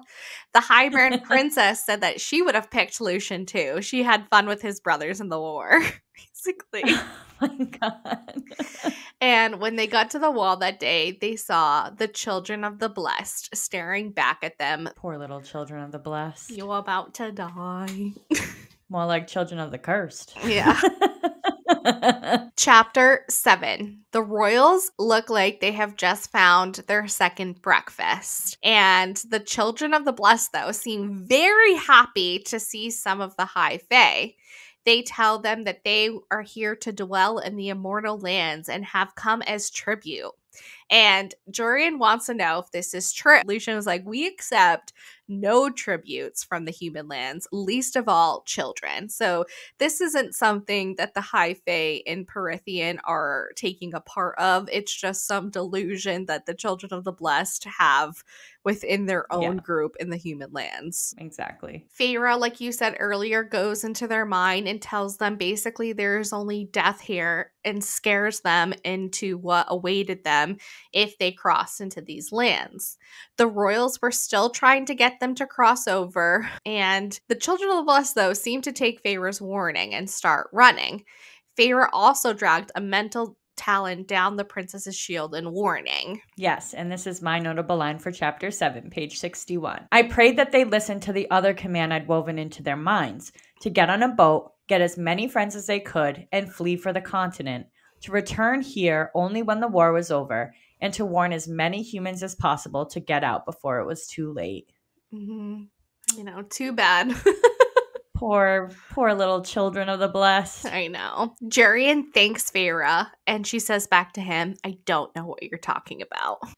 Jurian can see everything. He is just like Alice and Nesta. Yeah. He sees through everything. And Lucian. I really mean, think he Lucian had sees it. centuries to just be looking through a little eyeball. So, yeah, I guess he can see everything. That's true. He knows a lot. When all you can do observe for hundreds of years, then, I mean, I guess you pick up a thing or two about some observation skills. That is very true. So basically, all the twins did was study the wall all day. And at night, Feyre ends up around the fire with just Jurian alone. And Jurian wants to know what happened to the children of the blessed who did make it through the wall. And she's like, well, I'm not really sure, but while Amarantha ruled, there were so many creatures that were on the loose, it probably didn't end up well for them. Because there really are, to our knowledge, that the children of the blessed aren't in any of the courts in Perithian. So they're most likely dying the second they step into the Spring Court lands and in the forest that is unprotected, and these creatures are just getting at them. Yeah. Even though they believed that one of their own was a sacrifice and then became a wife of a bride of one of the High Lords. But I don't know how true that is yet. Not that we've met all the High Lords, but let's see, know all the human brides up in here. Yeah. No, I don't know of any, so. Jurian is disgusted because they fought for them to be free after they were slaves and whores and laborers to the High Fae just to come back over here to try and serve them again. Jurian basically tells her that he is not Hybern's pet, but he has unfinished business, and it has to do with Miriam. He said everything he did for her and their people during the war, just for her to end up with Prince Draken, is just like unacceptable to him. Miriam had even told him to fuck Amarantha's sister for information and was perfectly fine with it. I wonder why. She didn't really like you. She's like, go ahead. Yeah. Do whatever you want. She was over your ass and under another one. Yeah. I would actually love I know we've said this before, but I would actually love to have a prequel book and get to see the war and get to see Miriam and Draken's story with Jurian and see how that all played out, because I just can't imagine the Miriam who's with Draken also being with Jurian. I feel like there's something we're missing here. Yeah. Like the truth.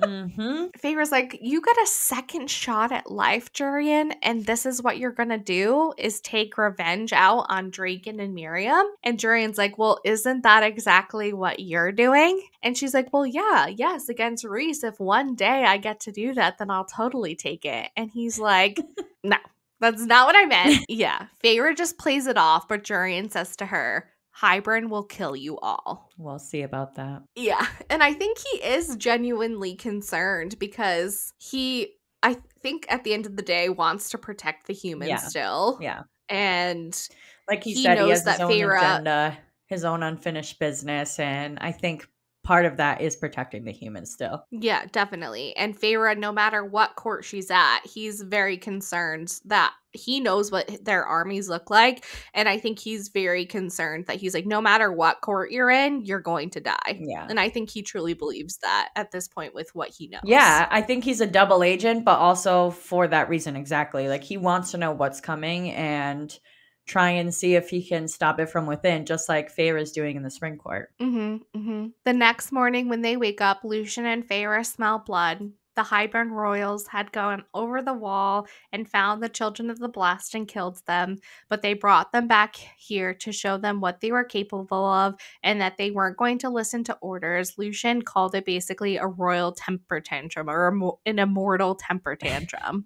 Lucian said if they bury their bodies, it will send a message that they'll clean up their messes. So Feyre's like, okay, well then we'll send them a message in another way. Yep. Best message Which makes ever. me still so sad for the children of the blessed, because they just left them there under those cloaks. But it's interesting, like, what happened to the other children of the blessed that crossed the walls? Like, where are their bodies? I don't know. I have so many questions. I know. But we're at chapter 8. so we must move on. Tamlin is all kinds of pissed off at Lucien and Feyre. Feyre says they butchered 3 innocent children and they are monsters. Tamlin said that he should have been the one to deal with it and he expected more from Lucien. And Feyre's like, but not from me? And Tamlin says that she has a connection to the humans and Lucien does not. Feyre's like, that sort of thinking is why the wall has been the only solution between their two peoples when clearly it's not really stopping anything. Because as we know, the Fae have been getting through the wall for years, going into villages and slaughtering people. Tamlin himself went over the wall and dragged Feyre back to Prythian. Yeah. So we know that that wall isn't really doing too much. Right. If it has holes, people are going to go through it. Yeah, Feyre wants to know if the only lives he care about are the high Fae lives. He tries to kick Lucien out of the room, and Feyre tries to stick up for him, saying they can all burn in hell. She knew, though, that the sentries were outside listening to their conversation. And this is when Tamlin's like, you sent the bog after them! And I just died laughing when we read that because I totally forgot. I knew she had retaliated against them, but I totally forgot that that's what her and Lucien did. I know. And I just started cracking up.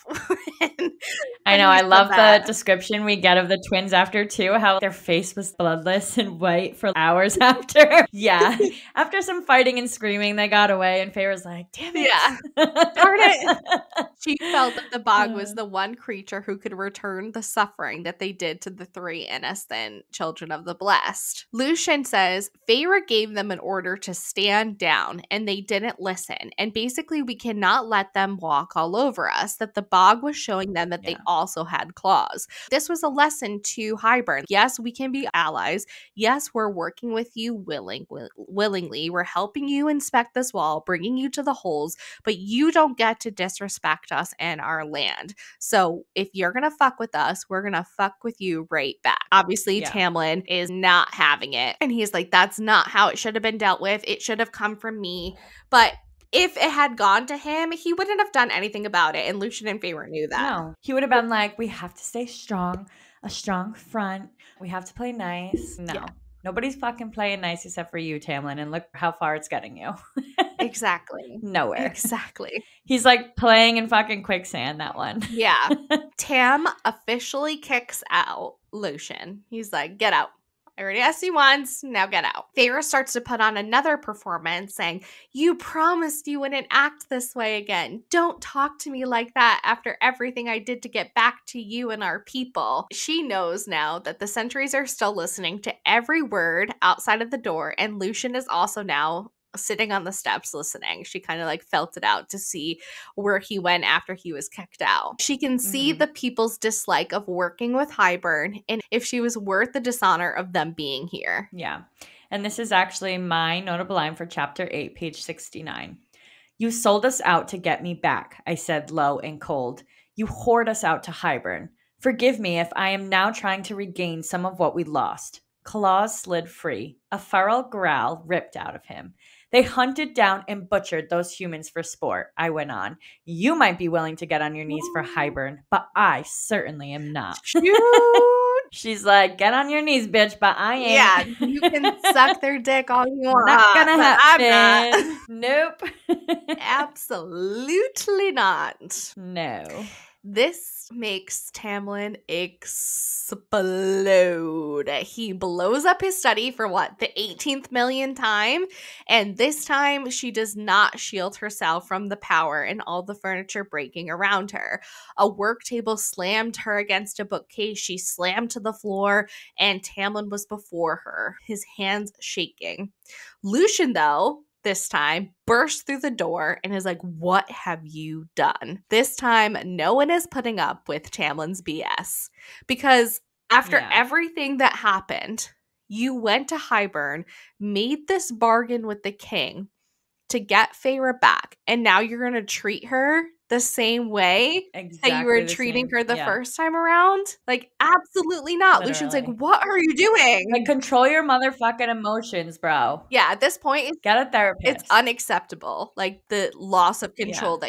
that he has no control over his emotions, and Yeah. it's just unacceptable at this point. Yeah. Feyre had Like, you have to accept that Feyre is not the kind of yes girl and just does whatever to please you. It's not her. she So never get has the fuck over been. it. I know. Like, what does he think? You can't change Did her. she think coming back it was gonna fucking change? No. Right. And you promised her things would be different. But we all Yeah. know abusers say that all the time. Like, this time I won't hit you. This time I won't lie to Yeah. you. This time I won't do this. Like, and then they have your by the throat against the wall. She had blood dripping down her cheek and, like you said earlier, used her power from the Dawn Court and held it so that she would not heal quickly. She wanted people to see what Tamlin had done to her. Tamlin came out of the room after her saying her name, and she's like, I'm sorry.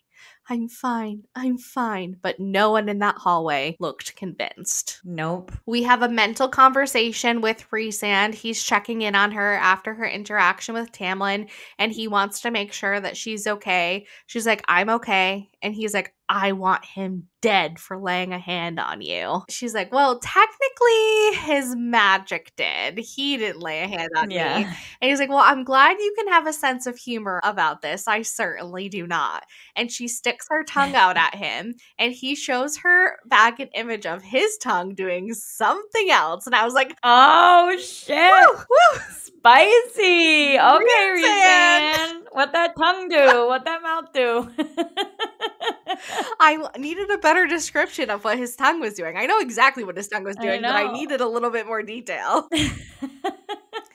What was the tongue doing, Rhysand? Rhysand. The next day, she went out for a ride on a horse with the sentries so they could see exactly how injured she was and what happened. Tamlin had begged for her forgiveness and she had accepted it, but Lucien had not spoken to him. I'm like, good for you, Lucien. Finally being like, no, this is unacceptable. Yeah, finally putting your fucking foot down. Yeah. Stop being a little bitch to Tamlin. Yeah. The royals and... Or his little bitch, I should say. Yeah. The royals and Jurian were bummed, though, that she had delayed them going to see the third and final hole in the wall. She had requested Ianthe's presence to comfort her after what happened, and she just kept going around saying how lucky they were all to have Tamlin and Ianthe guarding their lands, which was setting them up perfectly for that night when the Naga broke into their lands and attacked. Ianthe had warned them of the attack, and the Naga were found with keys to the estate. The sentry who was on guard, who had fallen asleep, obviously because of Ianthe, and it was their key who had been missing, and he was now about to be punished by Tamlin in front of the entire estate. Feyre just set this up so beautifully. Literally so beautifully. Like orchestrated. Seamless. To the T. Yeah. Yeah. This could not go unpunished, especially with the Hybern royals being there.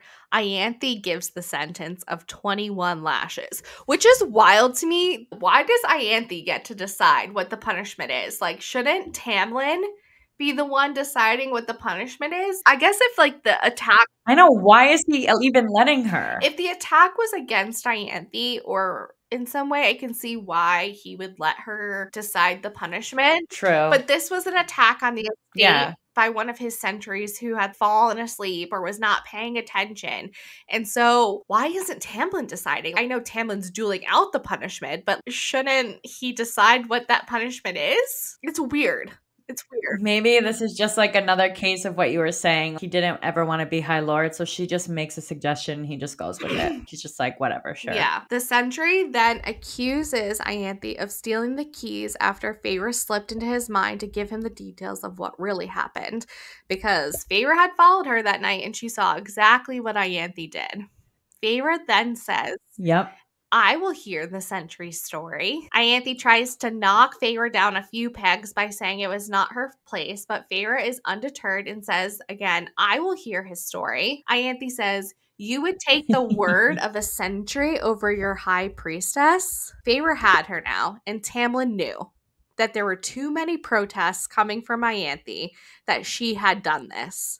And now Feyre has handed a rope both to Tamlin and Ianthe, and now it's time to see if they would hang themselves with it. Feyre again says to them, maybe it was a mistake. Let's hear him out. But the Highburn princess says, pathetic. Just as it looked like Tamlin would reconsider, but now he couldn't show weakness in his court.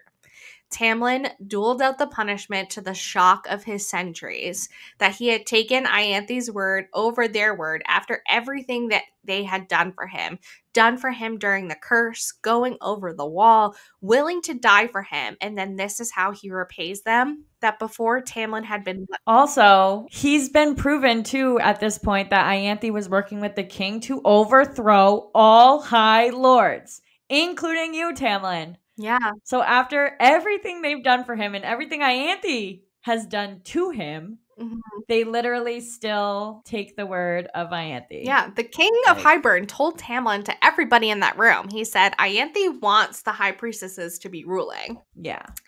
And now I feel like Feyre knew that he would take Ianthe's side because she's trying to obviously turn the centuries against him now, and it's working. Tamlin had been one of them. But now he was putting the high priestess before them and Highburn before his sentries and his people. Tamlin looked at the hand that Feyre had placed on Lucien and let the whip crack, and it was heard throughout the very foundation of the court. That was it. That was the final blow. If I was a fucking sentry, I would have left that night. I know. Like, get the fuck out. For what? For you to be framed for the next thing? Murdered? Executed? Literally, yeah. Crazy. Chapter 9. Ianthe didn't go home after all this BS. She stayed at the house trying to worm her way back closer to Tamlin again. So clearly there is still like a divide for Feyre to explain it that way, that she's trying to worm back closer to Tamlin. So he must be keeping her somewhat at bay. Yeah, and I feel like he probably had pressure because the Highburn twins were there to not look weak in front of them, but still. Yeah, he's probably all kinds of pissed off at Ianthe after what he knows she did with the Naga. Yeah. And he had to pretend he didn't know what was actually going on. Yeah. It was a final slap in the face to the guards, not her regaining her power in the court. So basically, she didn't prove anything. She didn't regain any respect in the court that she may have had before. I don't know if she ever did, but she didn't gain anything back. She just lost all of her power, basically, with that move. Yeah. But I feel like even at this point, she doesn't even care about having their respect. She only cares that Tamlin sees this golden sunshine around her instead of like these evil fucking horns on her head. Yeah. Feyre, though, goes to help the sentry with his wounds after the lashing was over while everyone else went to lunch. Sick. Tamlin could have gone too. That's annoying. Of course he didn't, though. Feyre apologized that she hadn't been able to stop it from happening, and they apologized to her for not stopping what had been done to her. Not just the other night, but for what happened before. She has them wrapped around her finger. She has everyone where she needs them to be. Yep. Everyone was going on the road with them tomorrow to go see the third hole in the wall. Ianthe said if they were to be a united front, she wished to see the wall herself. Jurian winked at Feyre as he saw the game in motion. I love it. I love that he's so in on this plan. I know. She packed her own bags that night, but Alice came in with a third pack and said it was because she would be going on a longer trip. And we know what that trip is back to the night court. Yep. Alice is brushing Feyre's hair for the last time. And I'm feeling so emotional about this. Like, I need Alice back in my life. I know. I don't want to miss Alice again. I want her to come with us to the night court. I know. She tells Feyre that when she leaves tomorrow, so will she. She'll be heading back to the summer court with her nephews. Feyre tells her, don't tell Tarquin, you know me well. There is a blood ruby with my name on it. And that's when Alice says, even with the blood ruby, she will always have one friend in the summer court. And Feyre says, you have one in mind, aka the night court. I'm just so emotional right now about Alice. Like, I just think of her like as a mom brushing her Feyre's hair, just making sure she's gonna be okay. She knows she will be, though. No, I know. She knows Feyre can take care of herself, but I'm just so emotional about Alice. I love Alice so much. I know. I love Alice. We never see her again, ever? I think so. That's the last of her? Pretty sure. For I'm now. pretty sure. Oh, man. I know. That's sad. If I'm wrong, I'll be happy to be wrong. But I don't think I am. I hope you're wrong for once. When they arrive at the camp later the next day, Feyre said that she would be in the tent with Ianthe instead of Tamlin to spare both herself from being alone in a tent with Tamlin and for Lucien to having to share a tent with Ianthe. Which is so weird because, like, why couldn't they all just have their own tents? I know. Whatever. Why do they have to double up? Why is there a buddy system here? Feyre had a knife under her pillow, and it took everything in her to not slit her throat while she slept. I can't imagine how she stopped herself from not slitting Ianthe's throat that night.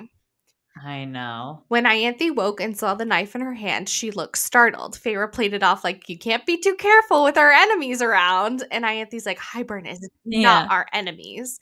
But from her pale face, Feyre knew she had done her job right. Like, she's a little scared of Feyre at this point. She fucking better be. Feyre then decided she would be watching the twins inspect the wall while casually eating an apple. Snow White vibes right here. The twins were arguing over what point in the wall would be best for the cauldron. Feyre puts her 2 cents in, saying they should go with this hole, and she tells the twins they talk louder than they realize. They tell Feyre she doesn't know what she's talking about. The cauldron will be used to take down the wall, not transport armies. They have about 200,000 with their allies in different Fae territories. They did not strike when Amarantha was in charge, but they couldn't because they still hadn't found the cauldron. That their forces will take care of Perithian before they unite with their other forces. Their commanders were already preparing to invade Perithian. Mm-hmm. Amarantha was a lesson to learn more about them and to let her do their dirty work, basically. So they were just watching. Well, they were looking for the cauldron. Yeah, watching and learning from her while they were searching for the cauldron. Feyre, with the information she needed, it was time for her to go. Feyre notes that they will return and she will be gone. They would lie about where she was, and then a few days later, the Sentries would tell a story she put into their minds that the Hybern royals had tried to kill her and she had to run for her life, that Tamlin and Ianthe refused to help her to risk their alliance with Hybern. It's just such a perfect story to tell at this point. It's like, damn, yeah. Really the final nail in the coffin. I know I said that earlier, but this really just closes the book. I'm so glad that she never went back on her word. Yeah. Or ever felt guilty for it. Because, you know, that's kind of like her character. Yeah. To feel guilty and not want to harm anyone. But she's like, these motherfuckers are going down no matter what. Yeah, exactly. She grabbed her pack and was leaving when she heard Lucien's voice and Ianthe, and instead of just letting it be, she stopped to save Lucien from Ianthe. She had him shackled to a tree with his powers defenseless in those Hybern shackles. Ianthe talked about Calumet. She's like, what do you mean? We've already been together. I thought we would still be sleeping together after that. And he's like, I'm a mated male now. And she's like, but you still touch Feyre. And he's like, you don't know what you're talking about. That's not the case at all. Yeah. That's when Feyre steps through the trees and says, that's enough. She's had it. Even though Lucien has put her through the ringer, she can't stand by and let this happen to him because she worried about Lucien even when she was in the Night Court, even when she wasn't happy with him. Yeah, and I feel like he did see Lucien trying to stand up for her and for the Sentries and trying to convince Tamlin that Ianthe is like not the person that he should be trusting in. But yeah, definitely. Yeah. She then slips into Ianthe's mind and commands her to basically unshackle Lucien and to take a stone and smash her hand until she tells her to stop, which Amanda so brilliantly explained earlier. And thank you very much. Feyre says to Ianthe, every time you look at your hand, you are going to remember that touching people against their will have consequences. And if you do it again, everything you are will cease to exist.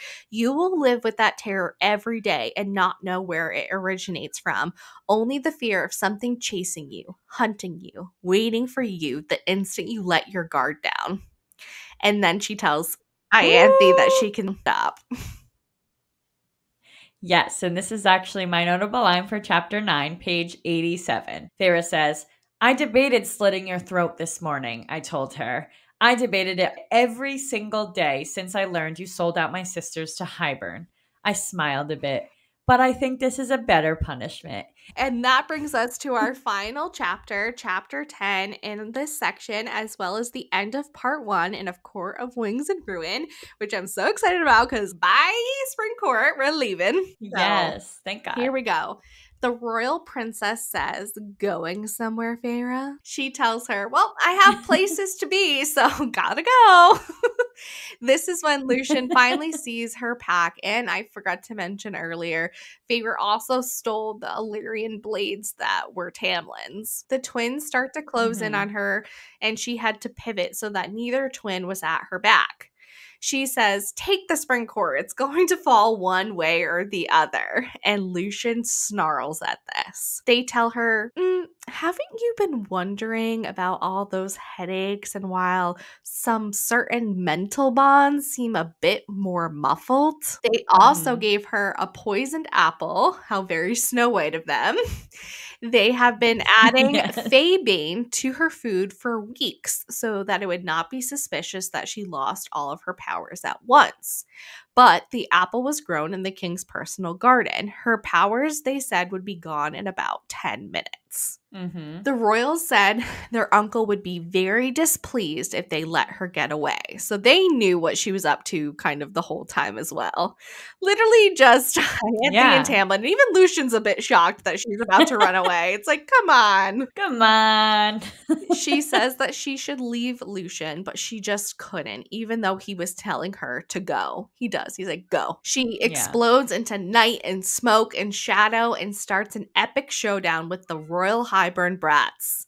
She was winnowing and striking again. And she noted that Dagdan's strikes were precise and swift, that he was trying to wear her down until the Faebane kicks in. He wasn't really using strength. He was striking at her, but just to make her tired. Yeah, use the last ounce of her powers. Yeah. Smart though. She needs to attack his weak spot, which is his sister. She sets her on fire. They were probably expecting her to attack their minds, and they hadn't shielded from her in that way. As the princess went to attack Feyre after she's no longer on fire, she does not see Lucien coming. He winnows and cuts off her head. Whoosh. Boom. Bye-bye, Branna. Bye-bye. Dagdan is losing his shit. He goes after Lucien with force. He is about to ram his sword into Lucian's throat.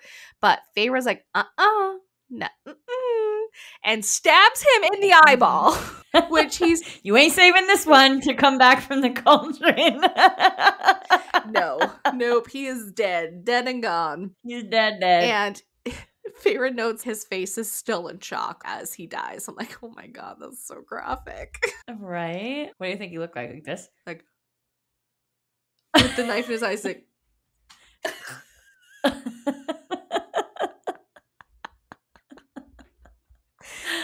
Oh, shoot.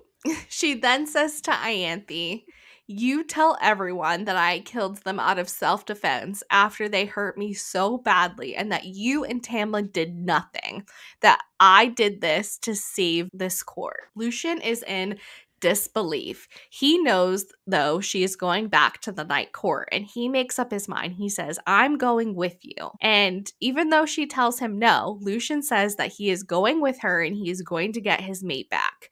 And Feyre's like, do not make me regret this. Yeah, she's like, here we go. He's gonna go with me. He's like the annoying little brother that tags along. Yeah, she's like, I guess I'm stuck with you forever. Fuck. Yeah. They went out to the foothills of the spring court and they were both out of breath. Lucien knows they must have all been dosed that day because now his powers are basically gone. Because the twins didn't say that they spiked all of them. They just said they've been putting the Faebane in Feyre's food and gave her the apple. But Lucien now knows that they must have all been dosed that day. Yeah, so I wonder if Tamlin's also dosed. That might be why Tamlin isn't going after them, because he can't. Yeah, and why he was just screaming. Maybe it's because he didn't even realize she was gone yet, but he realized his powers weren't there. Yeah. Oh, interesante. Lucian says that they can go through the summer or the autumn court because under the mountain was sealed off and they may get lost in there forever. Feyre says that she cannot go to the summer court, that they will kill her on sight.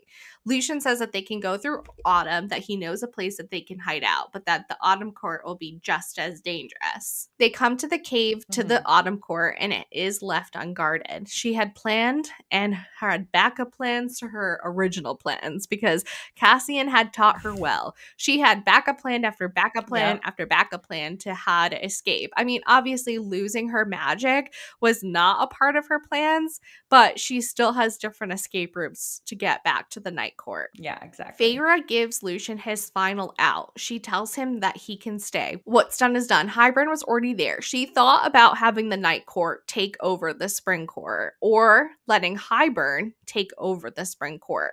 But she didn't want the spring court to be seen as neutral. And she didn't want to chance any of the other 5 courts aligning with the spring court and then Hybern against the night court being like, oh, see, like they are actually wicked. They are this bad, evil court.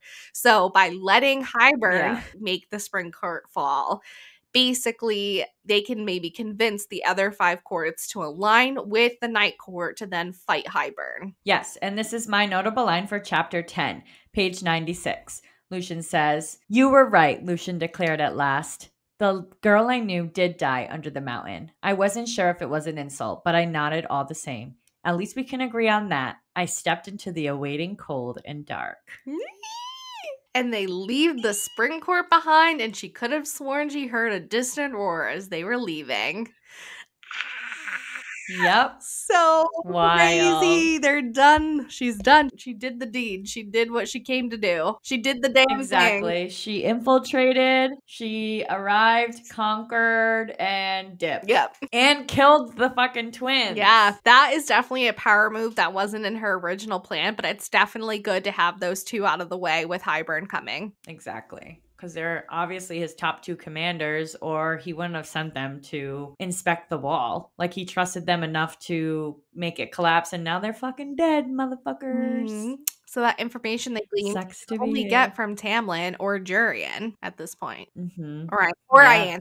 And I feel like, or Ianthe, which will probably be his go-to because, you know, she's so power hungry that she will fucking suck dick to get everywhere she wants. She's been on her knees a long time. Literally. But wow, what a section. What a start to this book. What a different side of Feyre that we're seeing. And I love every second of it. Yes, this book is definitely nonstop in your face of things going on. You don't really have these like dull moments, I feel like, where you're just learning all this information. It's really like in your face the whole time, giving you information after information after information. And although I do miss Rhysand and I can't wait to see him again and the Inner Circle, I really wouldn't have minded if she stayed longer and just laughed at everything she did. Because I know she would have just kept doing badass shit. And it would have just been awesome to keep watching Tamlin struggle. And Ianthe, really. But yeah, no, definitely. Oh, it's good. It's good. It's good. I can't wait for you to see the next section. Yes. So I do have 2 predictions to go over for this section before we end this episode. Okay. One has to do with Lucian. One has to do with Jurian. Lucian is now heading to the Night Court with Feyre. Yes. They're heading through different lands together while they regain their strength of their power back. And I think there's 2 ways that this can end. One, he can become part of the Inner Circle and never return back to the Spring Court. But I don't know if Tamlin would ever allow that. And who knows, he might still be Tamlin's bitch. Even though I don't know if Tamlin will forgive him after what he's done. So we'll see about that. Or 2, he becomes the Inner Circle spy / ally when he gets back to the Spring Court, if he goes back. Of course, it's going to all be behind Tamlin's back either way. Yes, yeah. I think that friendship is definitely So we'll see what happens with Lucian. Yes, I think so. And my second prediction is about Jurian and how he, I think, may become an ally to the Inner Circle at some point. My first reason is because they feel the same way about saving the humans, which is obviously evident in this section when he's thanking Feyre for trying to save the children of the blessed. And for really taking revenge on the twins for that. And 2, he knows that Rhys is actually a decent guy and uses his vilification as a tactical move. saying that Rhysand is really not this evil guy, and he knows that he would do anything to save the humans, really. Just a few signs of their friendship kind of developing, this allyship that I think is forming. And we know Jurian, too, has his own agenda, basically dealing with Miriam and finding her again, but I don't think he's ever going to fully be on King Hybern's side, even though he gave him immortality and brought him back to life. He was definitely just using him for that. Those are good predictions. Which the king probably knows, but I guess we'll see how it plays out. Exciting. Yeah. So exciting. And that's all we have for you today. I cannot wait to get to the Autumn Court and finally see what this territory is all about with our favorite dynamic duo, Lucy Baby and Feyre Darling. We really hope you enjoyed this episode. Please let us know what you think by leaving us a review and comments on any of the platforms you are listening/watching on, or on our social media pages. This helps tremendously to get the word out and lead more listeners to find our show and tune in. Yes, don't forget to email, follow, subscribe, rate us 5 stars, and tell all your friends about us. We hope the rest of your day is blissful. Bye! Thank you so much for listening. Join us next week where we start part 2 of A Court of Wings and Ruin by Sarah J. Maas, covering chapters 11 through 20. Happy reading!